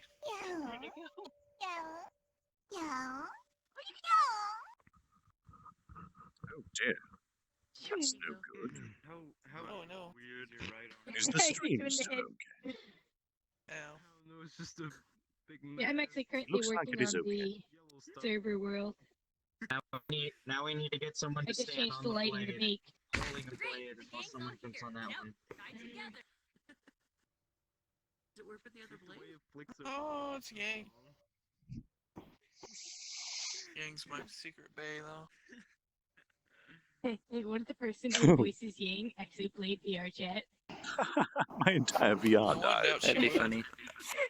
I want to know And then that she comes the whole in- cast And then she comes in with the Yang avatar. The other. Okay, now we Like need someone VR, to jump on the Thing plane and a help few me. years ago. Oh, They God. did the That was kind of before you VR thing. Turn it Oh on, well, I'm trying I to- might end the stream here. I don't know how Still, long that was I it, PS... I think they both should come in. Chemistry? I swear it's Making an art. But yeah, that'd be Like, all hilarious. Such a four of them. bad person. or like unturned or something. I'm sure they know what Yeah, that was VRChat very is fun, now. Baka. It's kind of blew up Thank you on for the mainstream. reminding me that it was today. Oh yeah. No problem. Yeah, the Hey, way he reads the whoa. stories is very I think Mags engaging, needs huh? to be That's a lot invited of updates. by I a know, rooster That's team to next Magnanix go week. voice a He character. should do a secret audible I character stuff. have next a season. kitty cat. Mine. He Yes. might already do it, I don't know. I might end the stream here. Doesn't even stay on the hand. Thank Yeah, you but that's all That'd be so for nice coming. to listen to. Wait, you can stand I'll on have the I to could board? totally see check him out reading audiobooks. Well, the that blade map part. another time. I'd listen to him. Perhaps tomorrow. He's read Someone is They standing got on like it. an a thing jump. Yeah, I know. on his He YouTube has a channel. YouTube. Yeah, he has a YouTube channel. Well, on YouTube, yeah. But I mean like I want actual him to read audiobooks more. that get sold like on Amazon or They'd be pretty Audible, good. stuff like that, right? I'd listen to him. Well, thank you all Exactly. once more I for don't even care coming. what he's reading. I just want to listen. I can't do shit. Even if I'm reading of your imminent demise, Baka. Oh, I guess they can't hear me. I don't even know if you can hear me stream. I can hear you now. Oh, there you go. Now I can hear you. Yes, my Vive completely, I think, short-circuited. which is not a good thing. Oh, No, no, not at all. Uh-oh. But I'm going to be ending the Yeah. stream. I'll have I to think check Max out. should be invited by Rooster Teeth to voice a new character. I'll have to check out. Is it? We raid an area in this avatar. So many people talking. We raid who? I can't think. I'll check out that An map of area the other just like person some other someone. time. That's what I'm trying to say. Open a Yes. portal to somewhere and just raid it with all with this avatar. I might be getting off. That'd be hilarious. I'll chat there's with you always another something happening. time. Yeah, I gotta go Fuck, all right. There is always something happening. There's too many things happening. Magnanix. All the Bye. I can't I mean, upload this truth world. be told, I should get some sleep too, considering it's like 7:38 in the morning. I'm not going to sleep. I must stay awake. I must stay awake. What time is it for you? Tonight, Mags. 12:40 a.m. Almost 1 in the morning. Eh.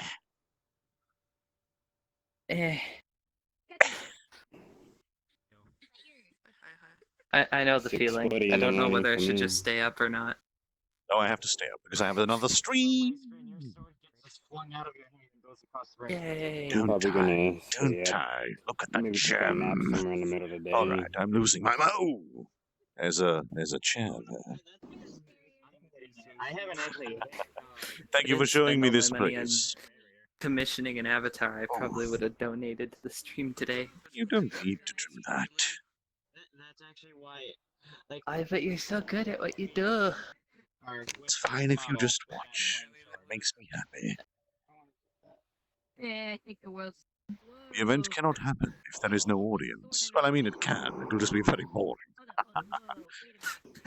I could just walk into a room reading to myself anyway. I could do it silently and get it done 10 times faster. Yeah, but where's the fun in that? Well, I mean, I still get to read the story. At the end of the day, that still makes me happy. Anyway, I have got to stop getting distracted. I'm starting to see where that comes from now. Thank you all once more for coming to this glorious stream. I cannot end the stream because someone commented on my YouTube video. I will see you all. Uh-oh. Oh, good frame lag. Right, oh. Goodbye, Magnanix. Oh, I see. I didn't close it. I started my own video. All right. I'm lagging out like mad, so I'm going to go now, stream. Oh no. Goodbye. Goodbye. Sandra, just run around as a tiny dot. Yeah.